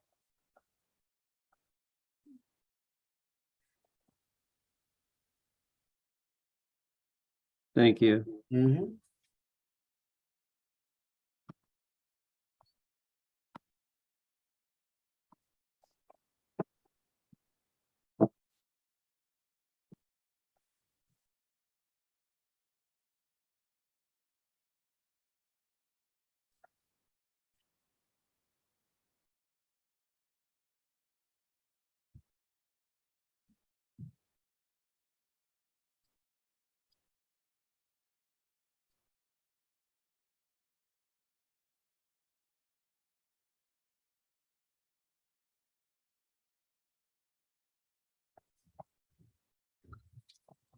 Your client is freezing.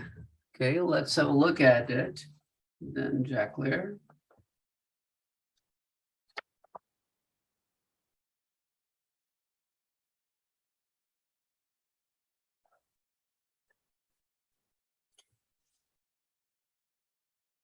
Run the server again. Okay. Now go to your client radius and run the client. Okay. Now, oh, there is no communication. Oh, can you terminate? Yeah, clear everything from the, yeah, now try. Okay. That's better.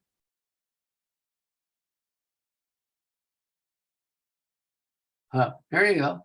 Can you type a radius and hit enter? Okay, nothing is happening. It's freezes there. Okay, I see. Okay. Stop the application. You can hit the red square at the bottom. Oh, looks like you have an infinite loop somewhere. Then we're gonna have a look at it. We're gonna look at it, your server. Okay, we go to your server. Okay.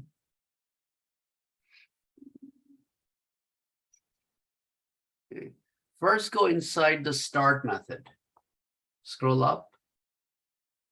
Okay, wait here. Starting a thread.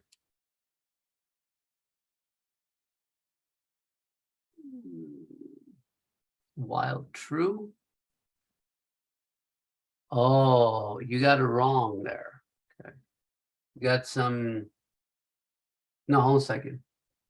No, no, no, no, no, no, no, no, no, no, no.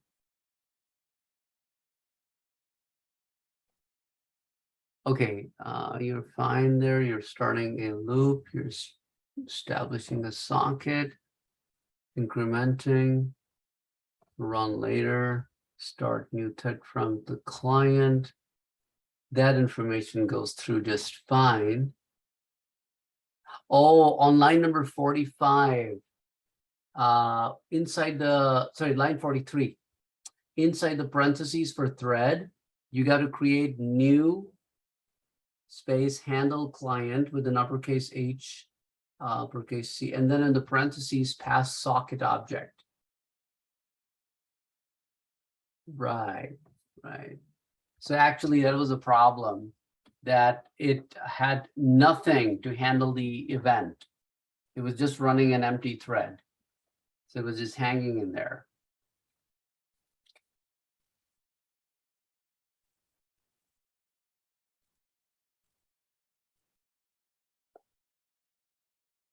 Okay.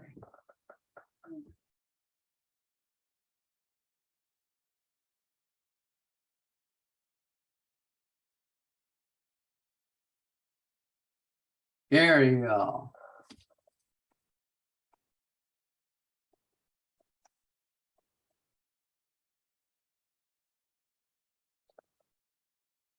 No problem.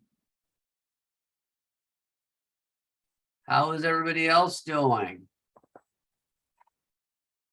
All good?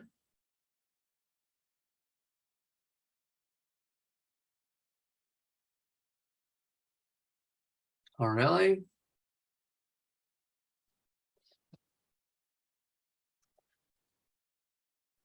Yeah, it started raining here again. Ah. Same here.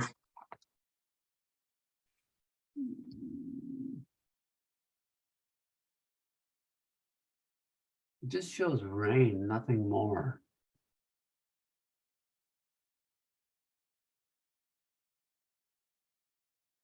Yeah, it's like showers, light rain, showers, and showers all the way through. You know, around 1 in the morning, they probably may stop. Tomorrow's not too bad. Temperature in 40s and 50s. It looks like the Friday morning, Friday night is like in 30s. Whew. Gonna be chilly. Yeah, gotta go early in the morning, yeah. Yeah, highs in the 40s next week. Oof. No, thank you. No, and well, you got some, oh, next week, Tuesday, the temperature will go below freezing at night. I think on one of the days, but after that, the temperatures go back in 60s. So, you know, I mean, the week after isn't too bad, at least, you know, we'll see how it goes. It isn't too bad. As long as it's not snowing. If it's not snowing, I'm good. It's as soon as you said it's below freezing, you just froze until just now. Yeah, I lost all visual on my end. I think my internet connection is somewhat unstable. I don't know why today. Strange. Anyway, Might have something to do with all the weather. probably.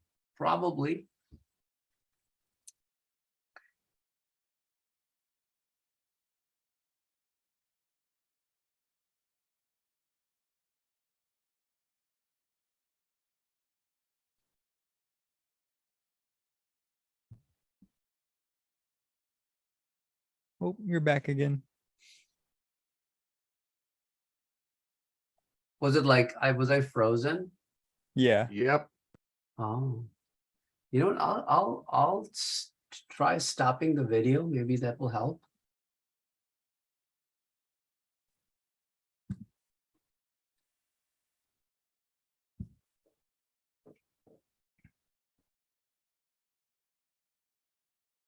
Are you talking right now?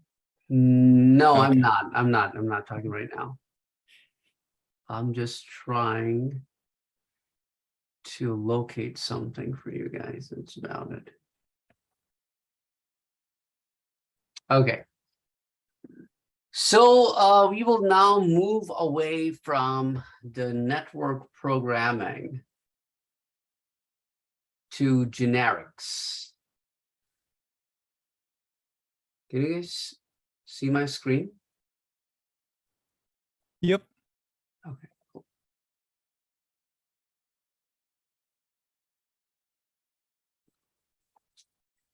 So what is generics? Does anybody know here? What are generics?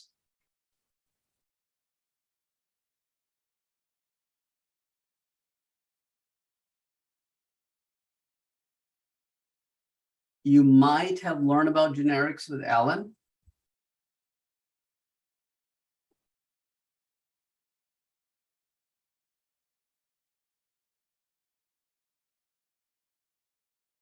I don't recall it very well if we did. Okay. Yeah, but I'm pretty sure we have gone over it. It's just, I can't remember exactly what it was. Okay, generic is basically a data type that is decided during runtime. At compile time, you just have a placeholder.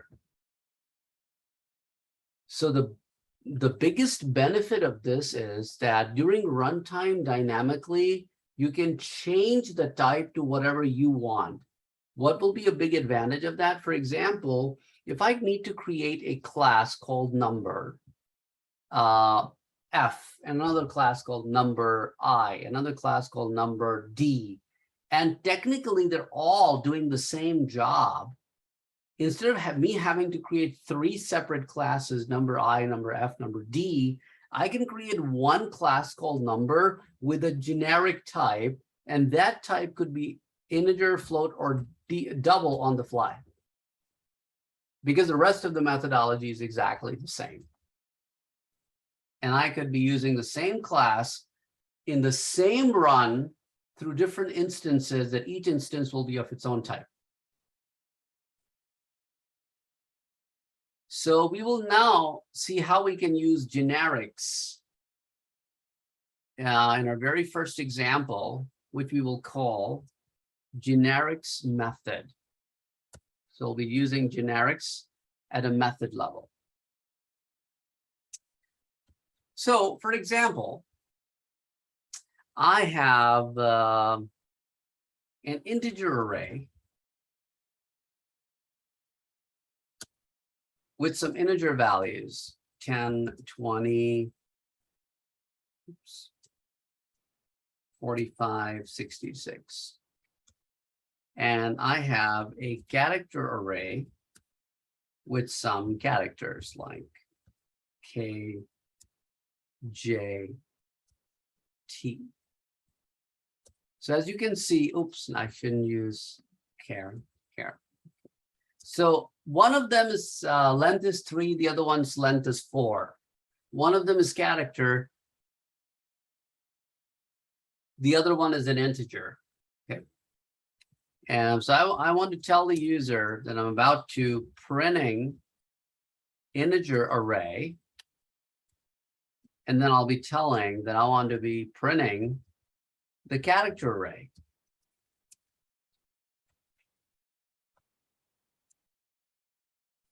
So I will create a generic method which could act like one method for both jobs.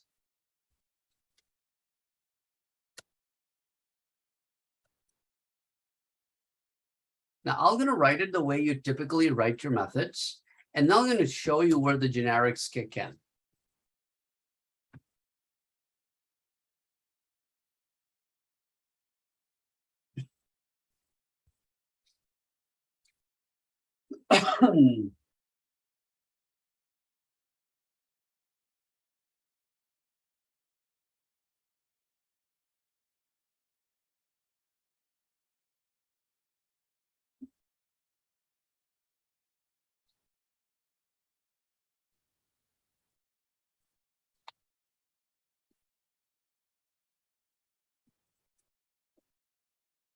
So let me know when you guys are caught up this far, and I'm going to fill in the blanks so that you can see where the generics kick in and how generics are created at method level.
Okay.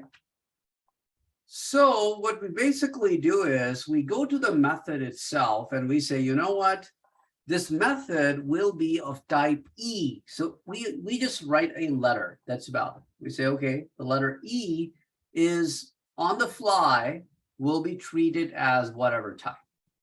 So once I say E, now wherever I use E in my method will represent whatever that E is in that call. Then I tell that method will receive a parameter of type E array called elements. So E over here is not a return type. Just remember, the return type is still void. E over here is simply telling that I'm coming up with a generic type E. So anywhere you see E, it means whatever type is passed by the user. So now, for example, if I call print array on line number 9 and I pass it an integer array, it doesn't complain. And then on the next line number 11, if I pass it a character array, char array, it doesn't complain because E is dynamic. It'll change on the fly.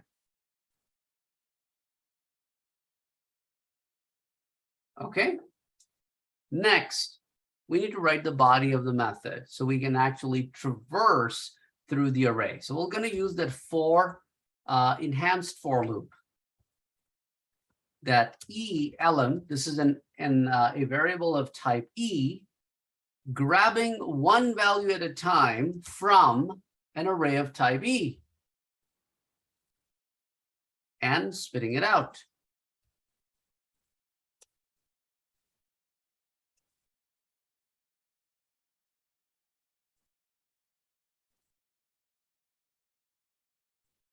So when you run this, look at the output. It's awesome.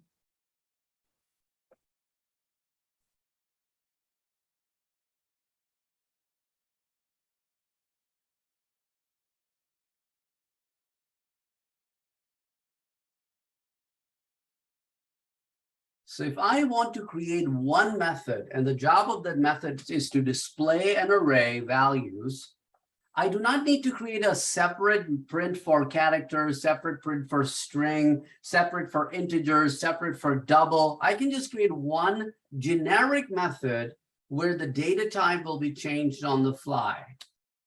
Each call will determine what is the data type for that call.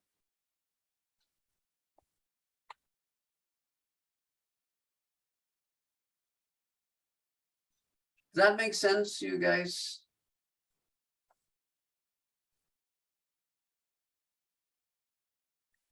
Yeah. We'll just wait for everybody to, okay, so Jordan is done. Yeah, okay, cool, awesome. And Cole.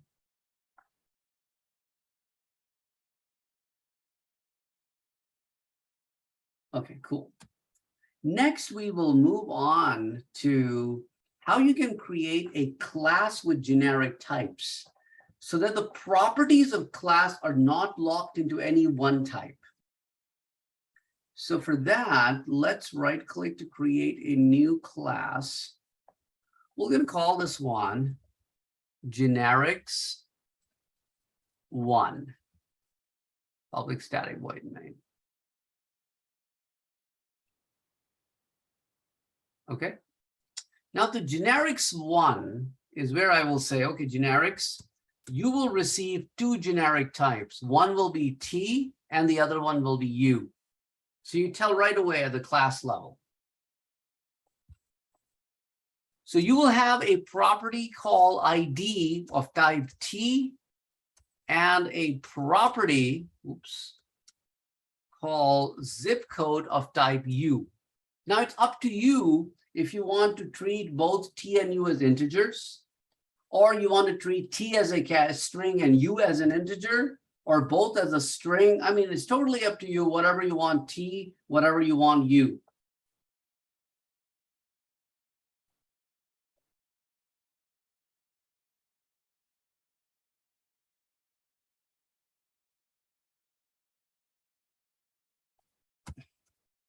Now, you guys know how to generate the getters and the setters. So I'm generating the getters and the setters.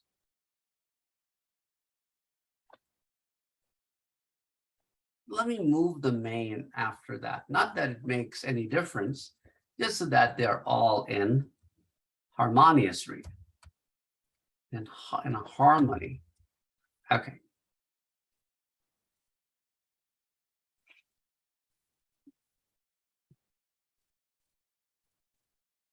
Now in my main method,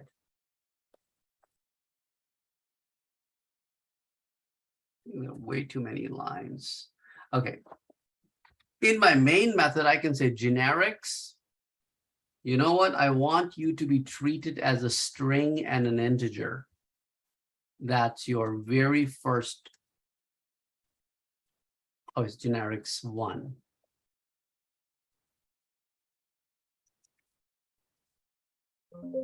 So generics 1 is an object number, let's say 1, which we are treating as a string and an integer. And then object number 2, I'm going to treat as an integer and a string. So as you can see, it's up to me however I want those objects to be treated. Okay. Then object 1 dot set ID, because it's a string, and object 1 dot set zip code. Now that's a number. Object 2 dot set ID. Now that's a number. And object 2 dot set zip code. Now that's a string.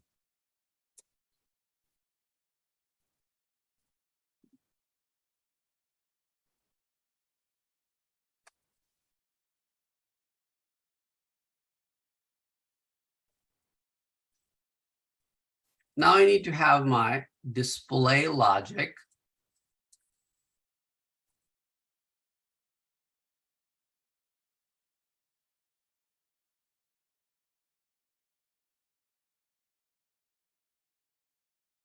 And you can see the output. same class, with the help of generics, we were able to treat the objects differently.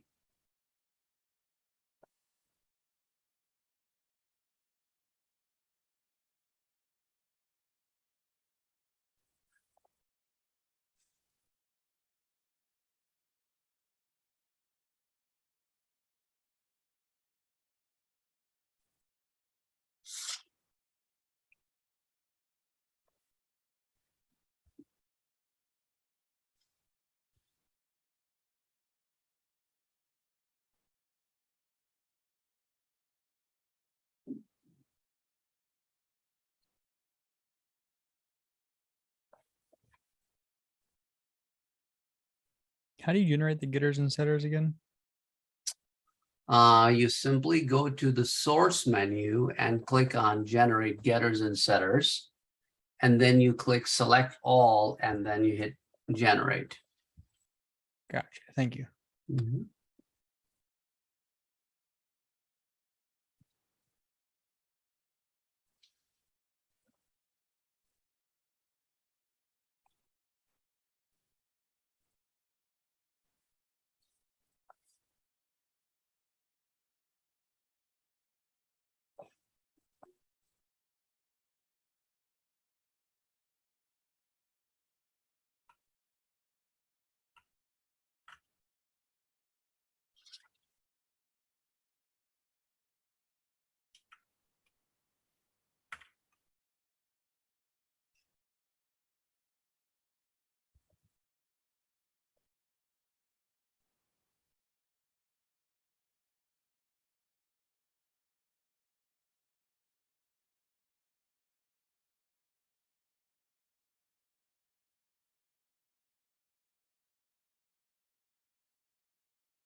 Okay, Greg, did you get it too? Just forgot to hit it. Oh, and Victor.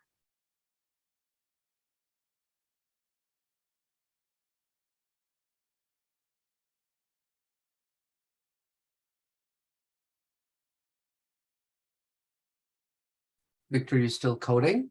Oh, you got it? Okay, cool, awesome. Okay, with this, we will now move on to JCE.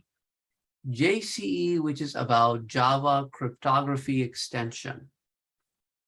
So let me create our very first class. We'll call this one JCE example 1.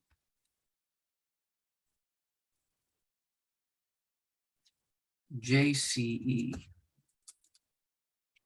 Java cryptography extension.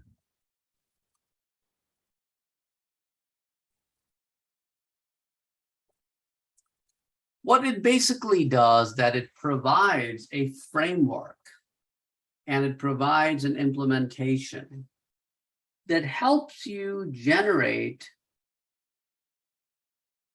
key and some kind of encryption or decryption of data using the provided algorithms. So what do we mean by encryption? Encryption is hiding the information, and decryption is unhiding the information. In order to make this happen, we have two main approaches. The older approach is called the DES approach. DES, which is data encryption standard. So what is encryption? Is basically a process in which you take the plain text and you make it appear like something meaningless. And decryption is just taking that meaningless text and recreating that plain text that you originally created. Okay. So we have translation of plain text into something meaningless. That something meaningless is what we called cipher. CIPHER, cipher. Okay. Now, what are the steps that we need to do the encryption decryption using the data encryption standard? First of all, you should be able to generate a key. So that's now step number one. You got to generate a key. Okay. With the help of a Java built-in class called key generator, and then using that key generator object, you build a secret key. Then you need to get a cipher instance using one of the algorithms for data encryption standards. And then you create an object or output in the encryption or decryption. So that's basically a 4-step process. Okay.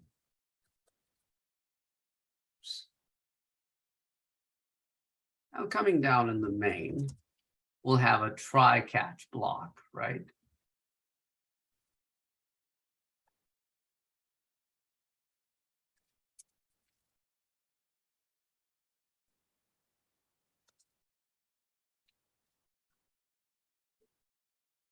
We'll fill in the catch details as we start building it. So step number one, we got to generate the key. So to generate the key, I use the key generator. So that's step number one. Step number two is secret key.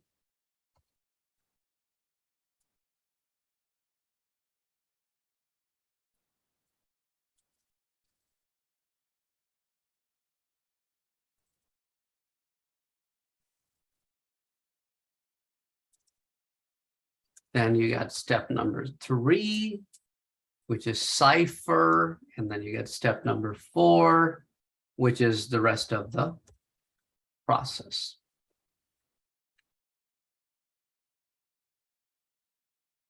So first of all, you generate a key on the DES. Then you generate a secret key on the key generator object using key generator object.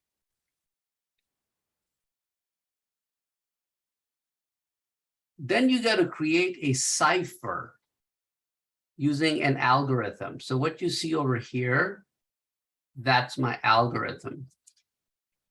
Using algorithm. For example, this is the algorithm.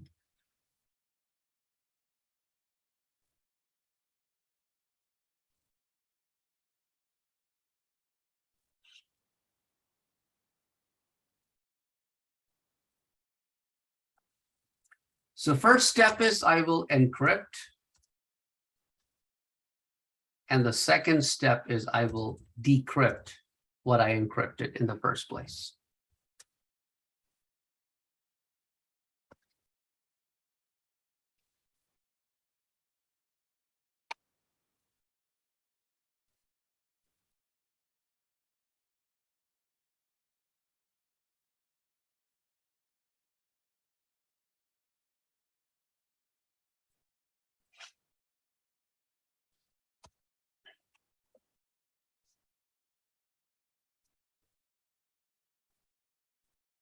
So the encryption process starts by opening the cipher object for encryption using the secret key. That's how you start the encryption process. Now let's take a plain text. Byte text equals to, let's see, code TRX 6798 valid or London and New York. Okay.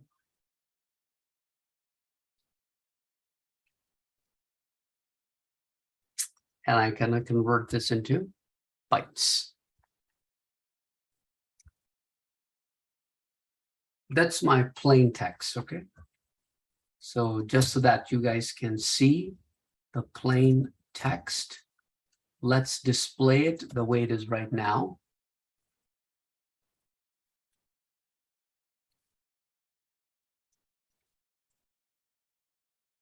Then we will encrypt it. So I'll create a byte array.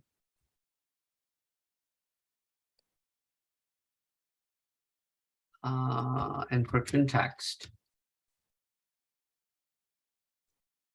DS cipher. Dot do final and the text.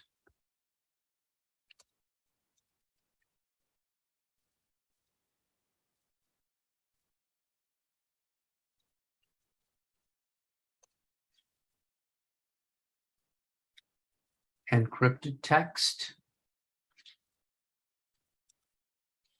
will be this text.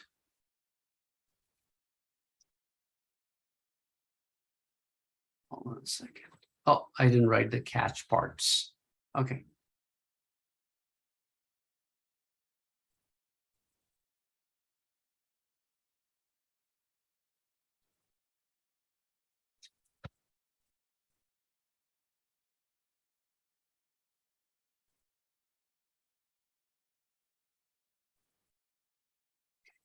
And you can see the difference between the plain text and the encrypted text.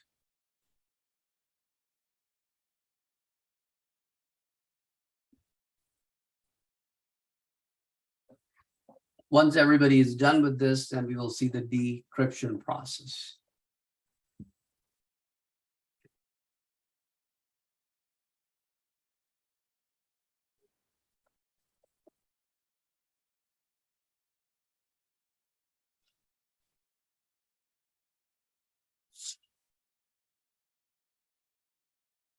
Did you copy paste those exceptions? Yes. Got it.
So we have several different kinds of catches over here, or different kinds of errors that can generate. So we can have no such algorithm exception, no such padding exception, invalid key exception, bad padding exception, illegal block size exception.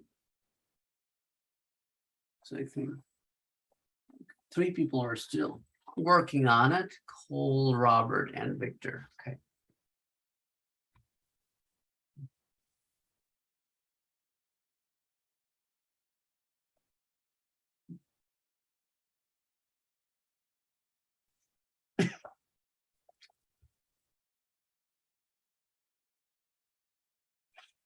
Decryption process is not very different than the encryption process. So for example, when I am initializing my key on line number 28 with encrypt mode, now I will initialize it with decrypt mode. That's the main difference. Okay, that's the first difference rather. Okay, so now I use the same key in the decryption mode. That's line 36. Okay. Then what I do is I need to get my original text back, right? So I will create another, I'll create another byte array called decrypted text. And the rest of this will be that instead of deciphering the plain text, I will decipher the encrypted text. Okay. And when you are done deciphering the encrypted text, you just display that decrypted text. That's it. And you, oops, I should say decrypted text. And you can see in the output, you get the same thing back, what you originally put together.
Okay. Please give me a green check when everybody got this working. You have a plain text, you have an encrypted text, and then you get the same text back that you originally encrypted.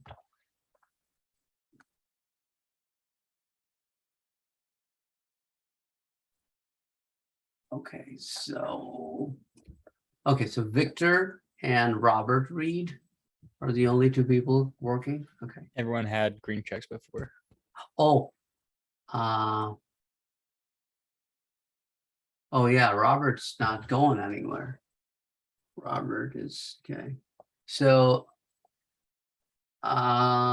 let's see. Robert, you want to share your screen? Or oh, you mean like mine's not? Is it like not working for you, right?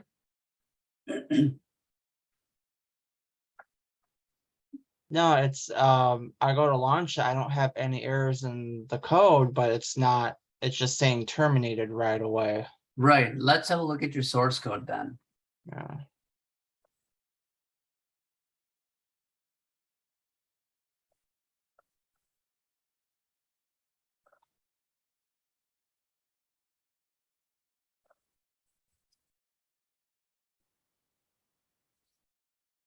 Oh, you're missing the decryption. Okay, your encryption is also not working.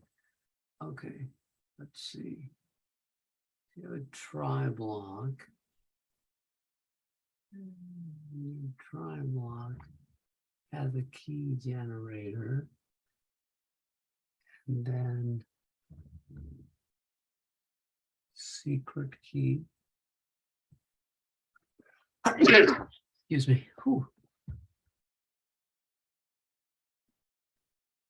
Oh, PKCS. yeah, you use the wrong padding on line number 22. It is PKCS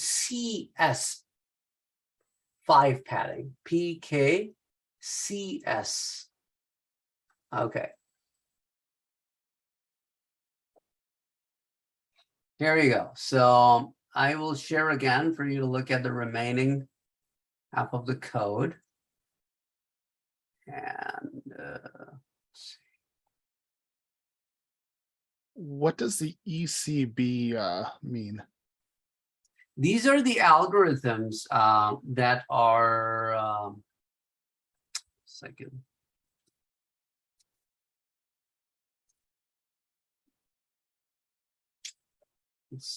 I think it's electronic code book.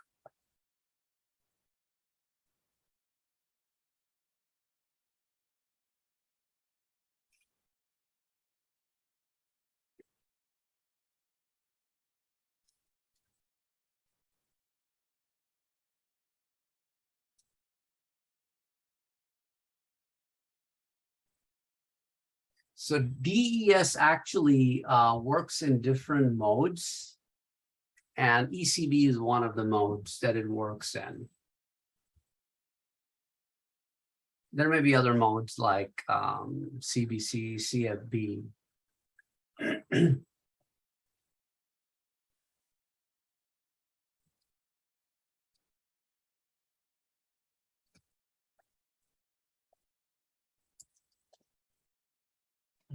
Can you scroll down to the decrypt code? Oh, thank you. Mhm.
Okay, awesome.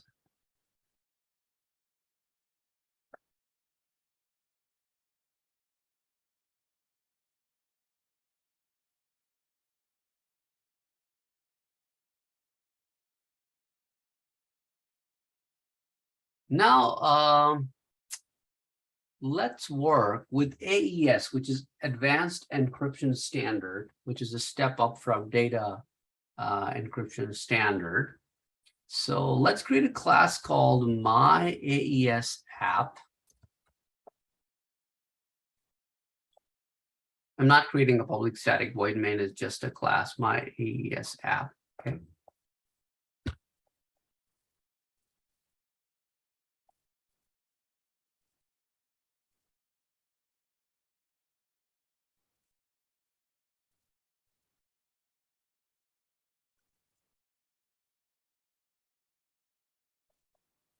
So I'm creating a secret key specification object, and I'm creating a static byte array for the key.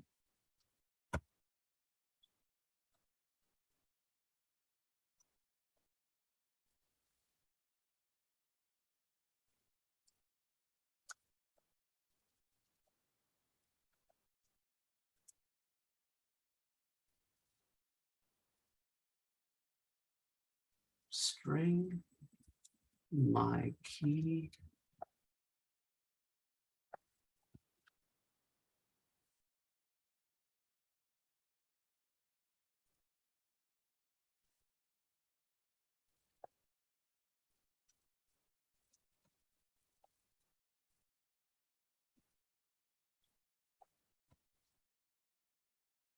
Oh, I should do a try catch block. Yeah, okay. Let me do this in a try catch block.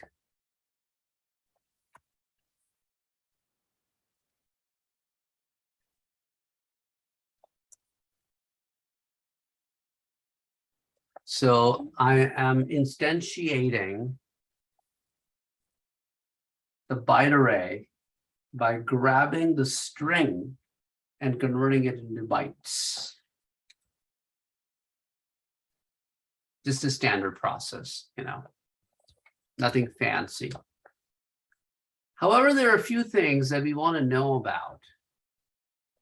That when we work with this particular approach, we have a concept of checksum.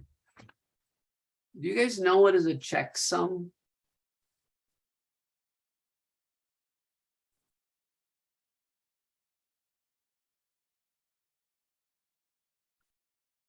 The sum of a check. No. What basically it does, before it sends out the packet over a network, it creates a number and attaches to the packet. On the other end, it receives the packet and regenerates a number. If the sender's number and the receiver's number match, that means the packet was not intercepted. Otherwise, it was intercepted. So that's hash. Sorry, that's a checksum. And it is done with the help of a function called hash function, which hashes the checksum.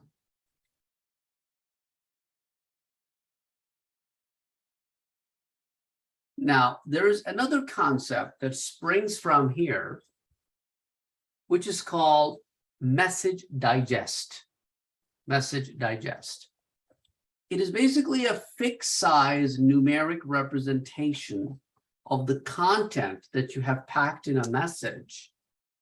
And this numeric number is computed by your hash function.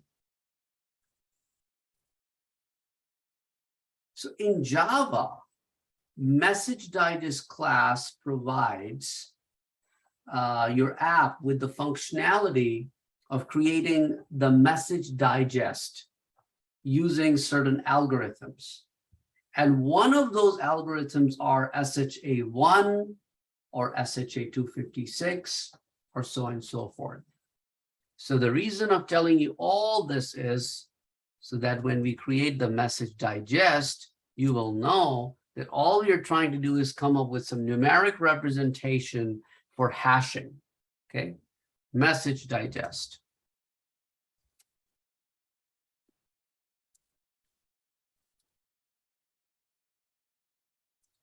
And I'm using the algorithm SHA-1.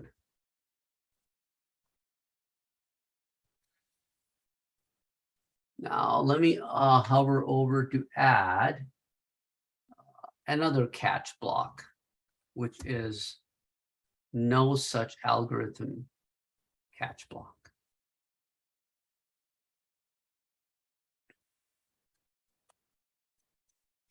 Okay.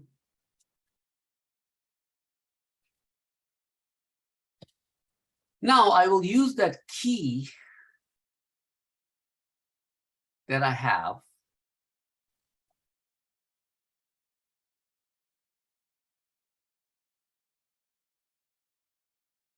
and I will use my message digest to create a message digest of the key. So I'm basically generating the message digest of the key and storing it back in the key. So I'm changing the value of the key with a new value, which is a message digest value of the plain text.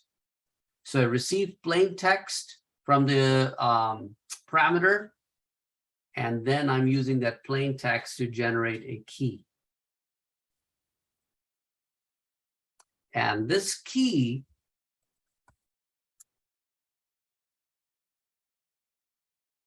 copies the specified array of size 16. It just is size 16 array. And then based on this, I now instantiate my secret key spec based on the digest and the advanced encryption standard. Oh, lowercase key, secret key.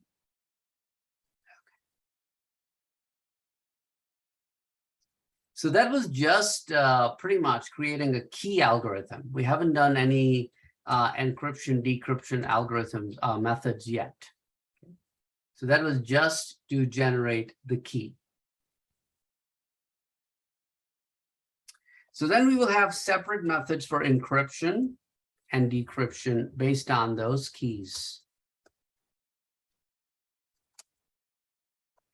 Encrypt method and decrypt method.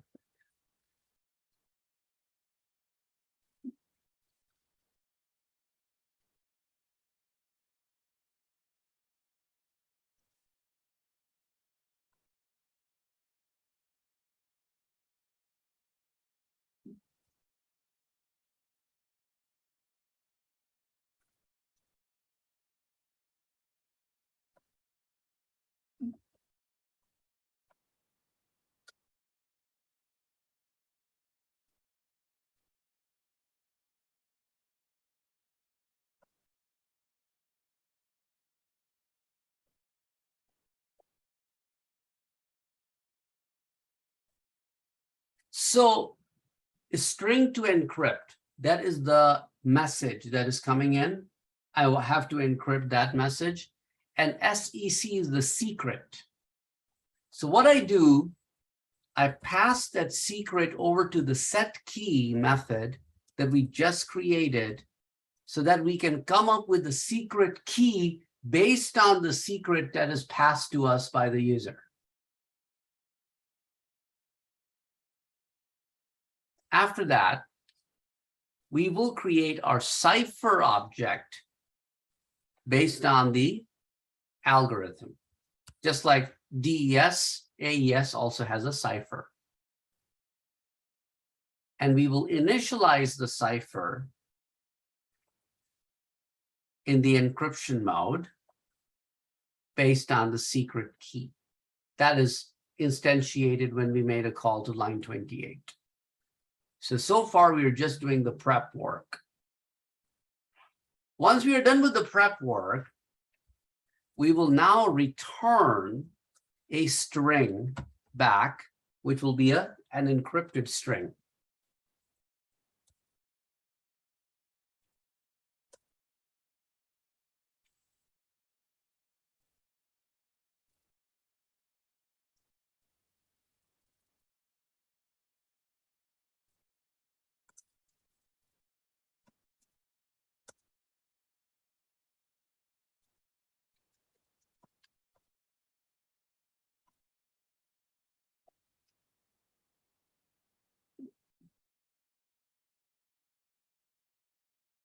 So this will encrypt the string into the ciphered text.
Then for the decryption algorithm, copy the encryption algorithm and paste it under the decryption comment.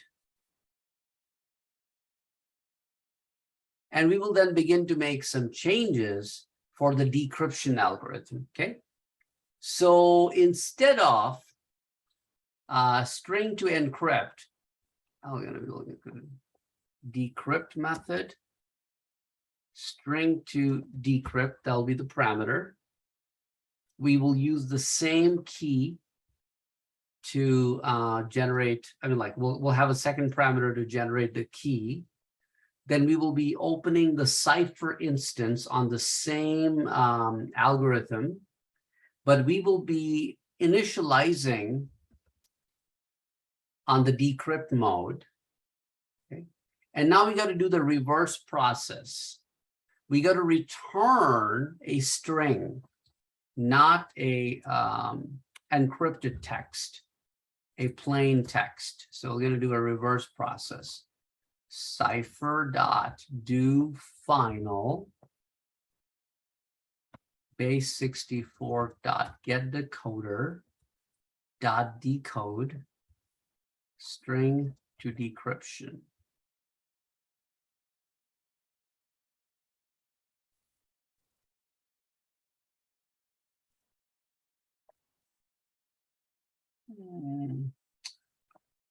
Oh.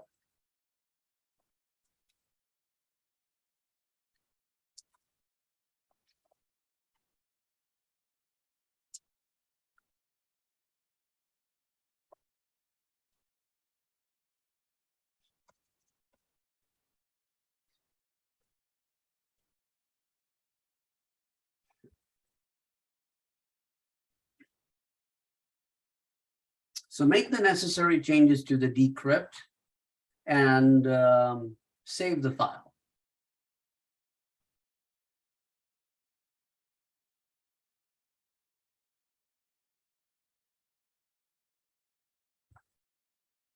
Make sure that you don't have any errors.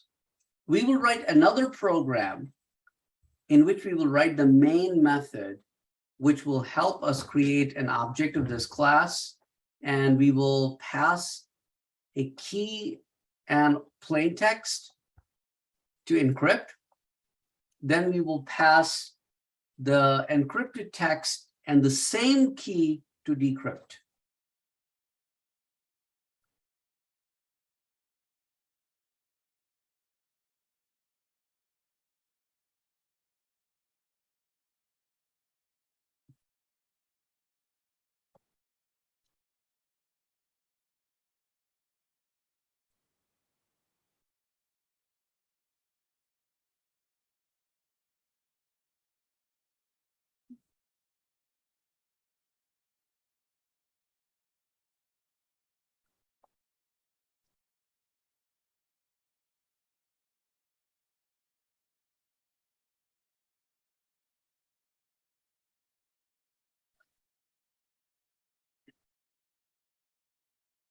So we have Jack Lear working on it and Victor. Two people are still working on it. Okay.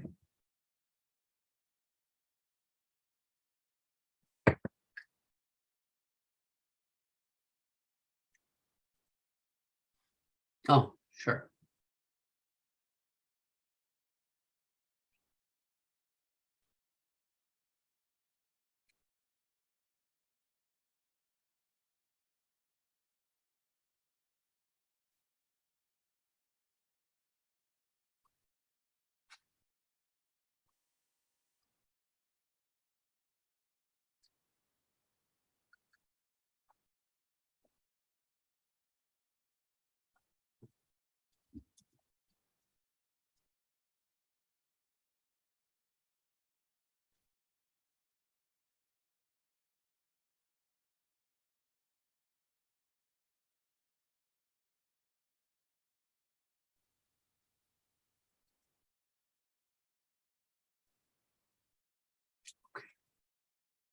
And Victor, are you still coding? Yeah. Okay, that's fine. That's fine. Let me know when you're done.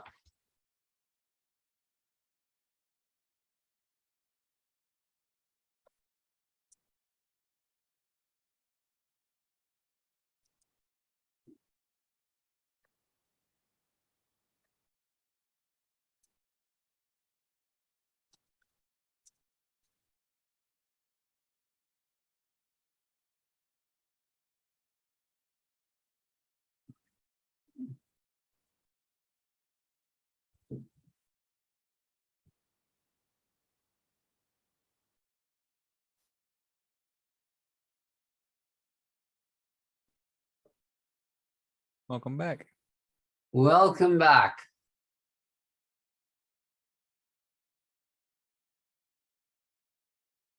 Okay. Can you see my screen? Yep. Okay, cool.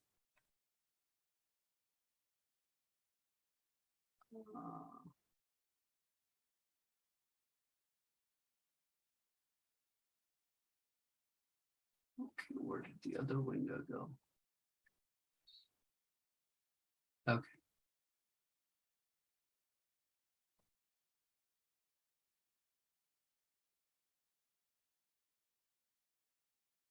Yeah, the internet is being very weird today. It thinks it's time to sleep too. Usually it doesn't do that, what it is doing today. I mean, like, usually by this time, very few people are on. Maybe there's an outage nearby or something. I don't know, maybe some kind of a load somewhere. Yeah, you're right.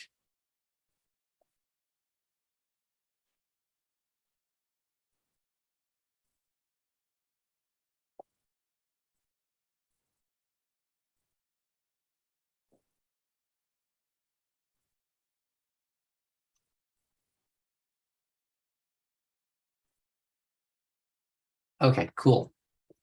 So the next thing we will do is, let's get to, hold on a second.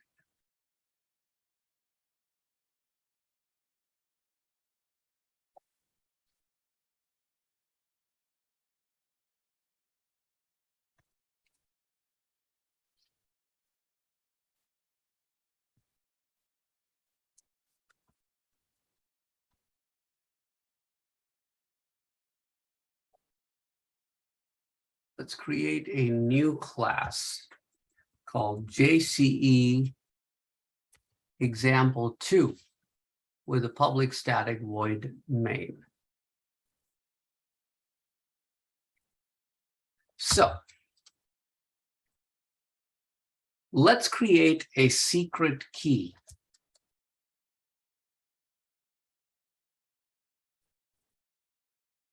Then let's create a secret site, but in the plain text, right? That we would like to encrypt. Secret site. HTTP 10.45.22.22. So we got secret key that will be used to set our key and the secret site that we want to encrypt. That's basically my original string. So first thing I do is, let's see what the encrypted text comes out to. So I call my AES app and I call the encryption function to which I pass the secret key and the secret site.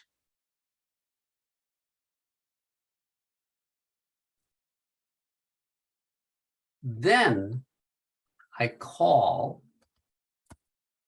the decryption function to which I pass my encrypted site key and the secret site.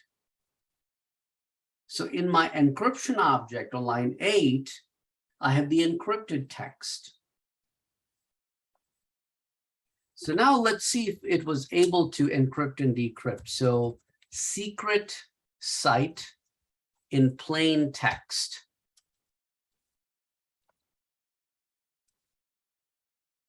Secret site. Secret site in encrypted text.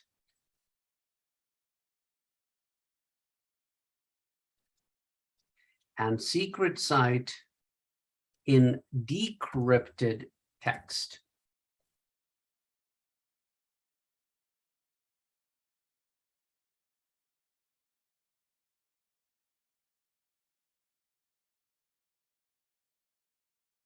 Oh, my bad. I should have passed secret key, not secret site. Ah. There you go. Oh, 1 second.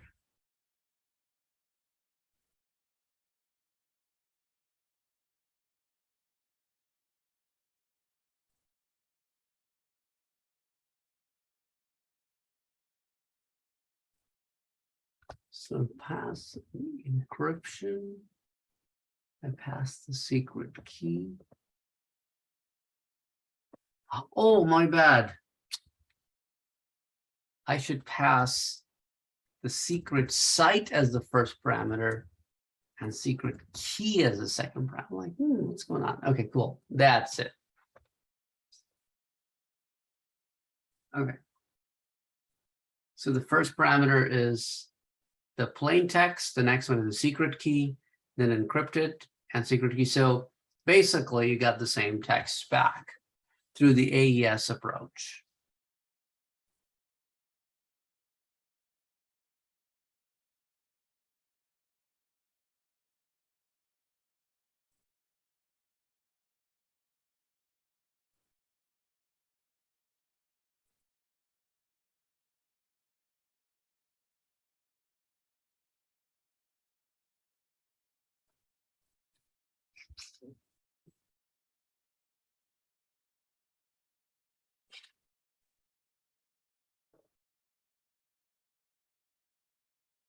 I'm getting a bunch of randomness in my decrypted text.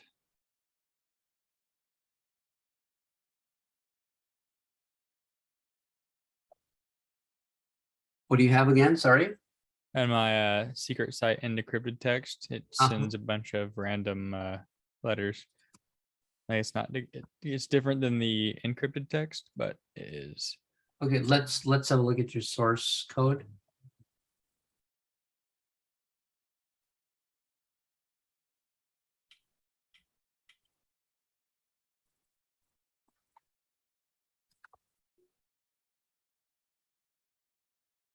Oh, on line number 9, it should be a call to decrypted function, my AES app.decrypt.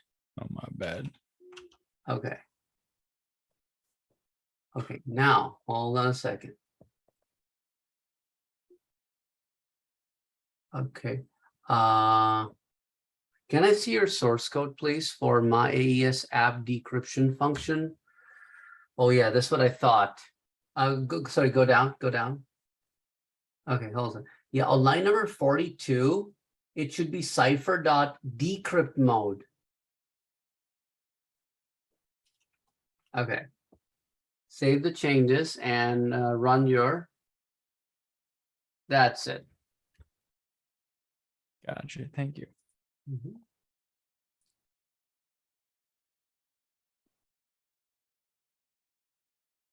And Jack posted in chat that they're getting no for encrypted and decrypted.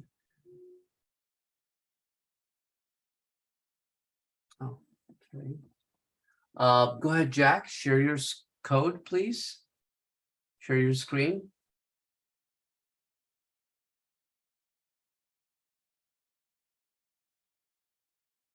Okay.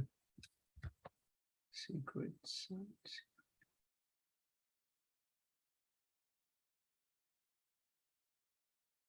Okay, so you're basically erroring out in both cases. Go back to your source code. So basically, your encryption and decryption methods are erroring out. Oh, on line number 31, it is PKCS5 padding.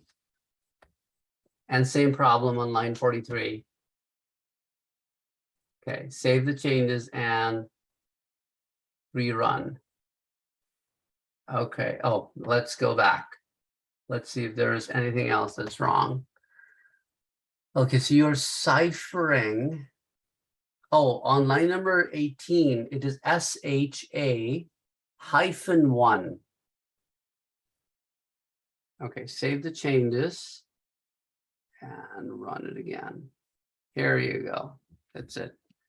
This typos, that's about it. No problem, no problem. Okay.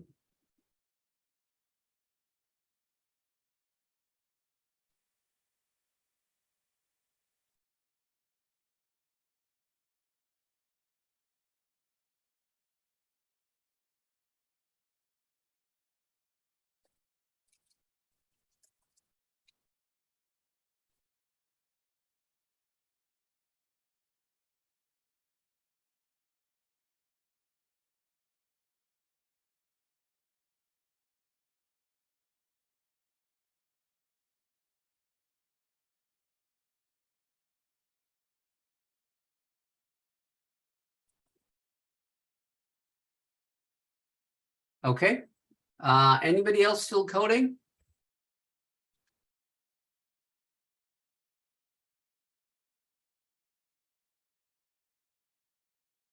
Okay, let's see. Victor and Jordan. You guys are okay? Are you coding? Or you're having error or what? Oh, Jordan is good. Okay. How about you, Victor?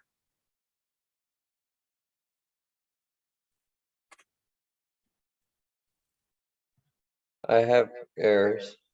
You have errors. Okay. Are you still coding or which file you have the errors in? The second one or the first one? The first one. Okay. Are you done with the second one? Yeah. Okay. So how about you go to your first one and share your screen? Let's see where you have errors.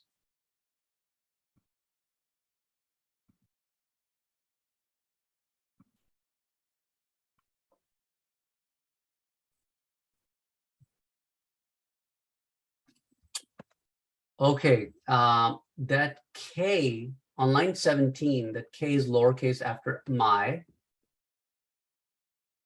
Okay.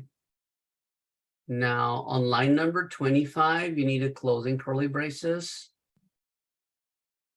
Okay. On line number 33, the STR's S is lowercase. Okay. And save the changes. Okay. Now run your second one.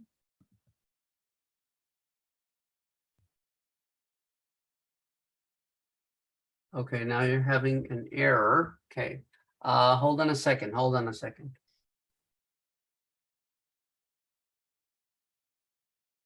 Okay, now I'll go to your My AES app. Let's have a look at your decrypt method.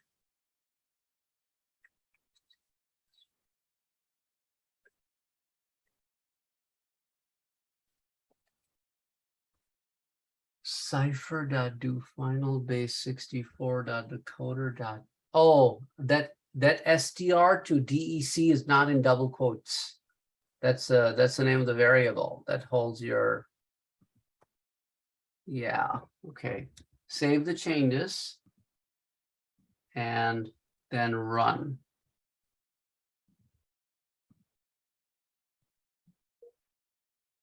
Thank you. Okay, cool, awesome.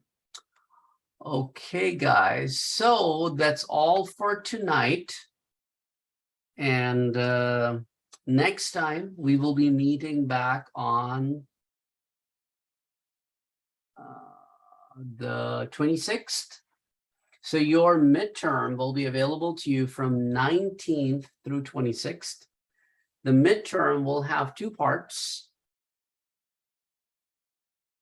So you will have your, what you may call it, the hands-on part, and you'll have your multiple choice true false part as well.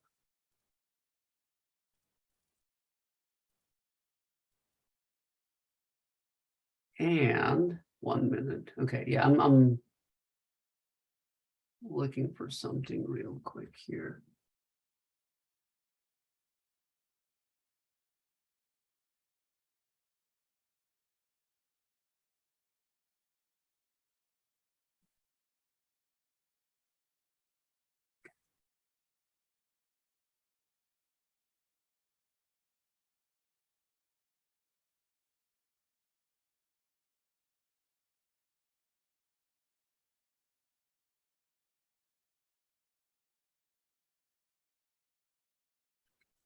If you guys go to the unit number 5,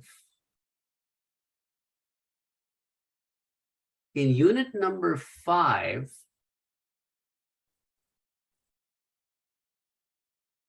I have assigned you a new quiz, which will be due by the 19th.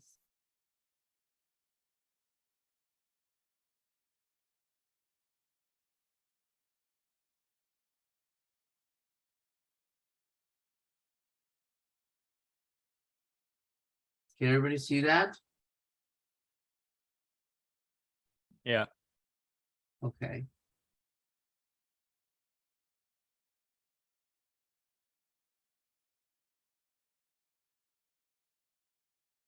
So that's the only activity you'll be working on during the week. And then your midterm exam will be available to you under the midterm exam on the 19th. So when you guys are back in class on the 26th is when we will dive into Java and XML, or which is in short called JAX, Java API for XML. Okay?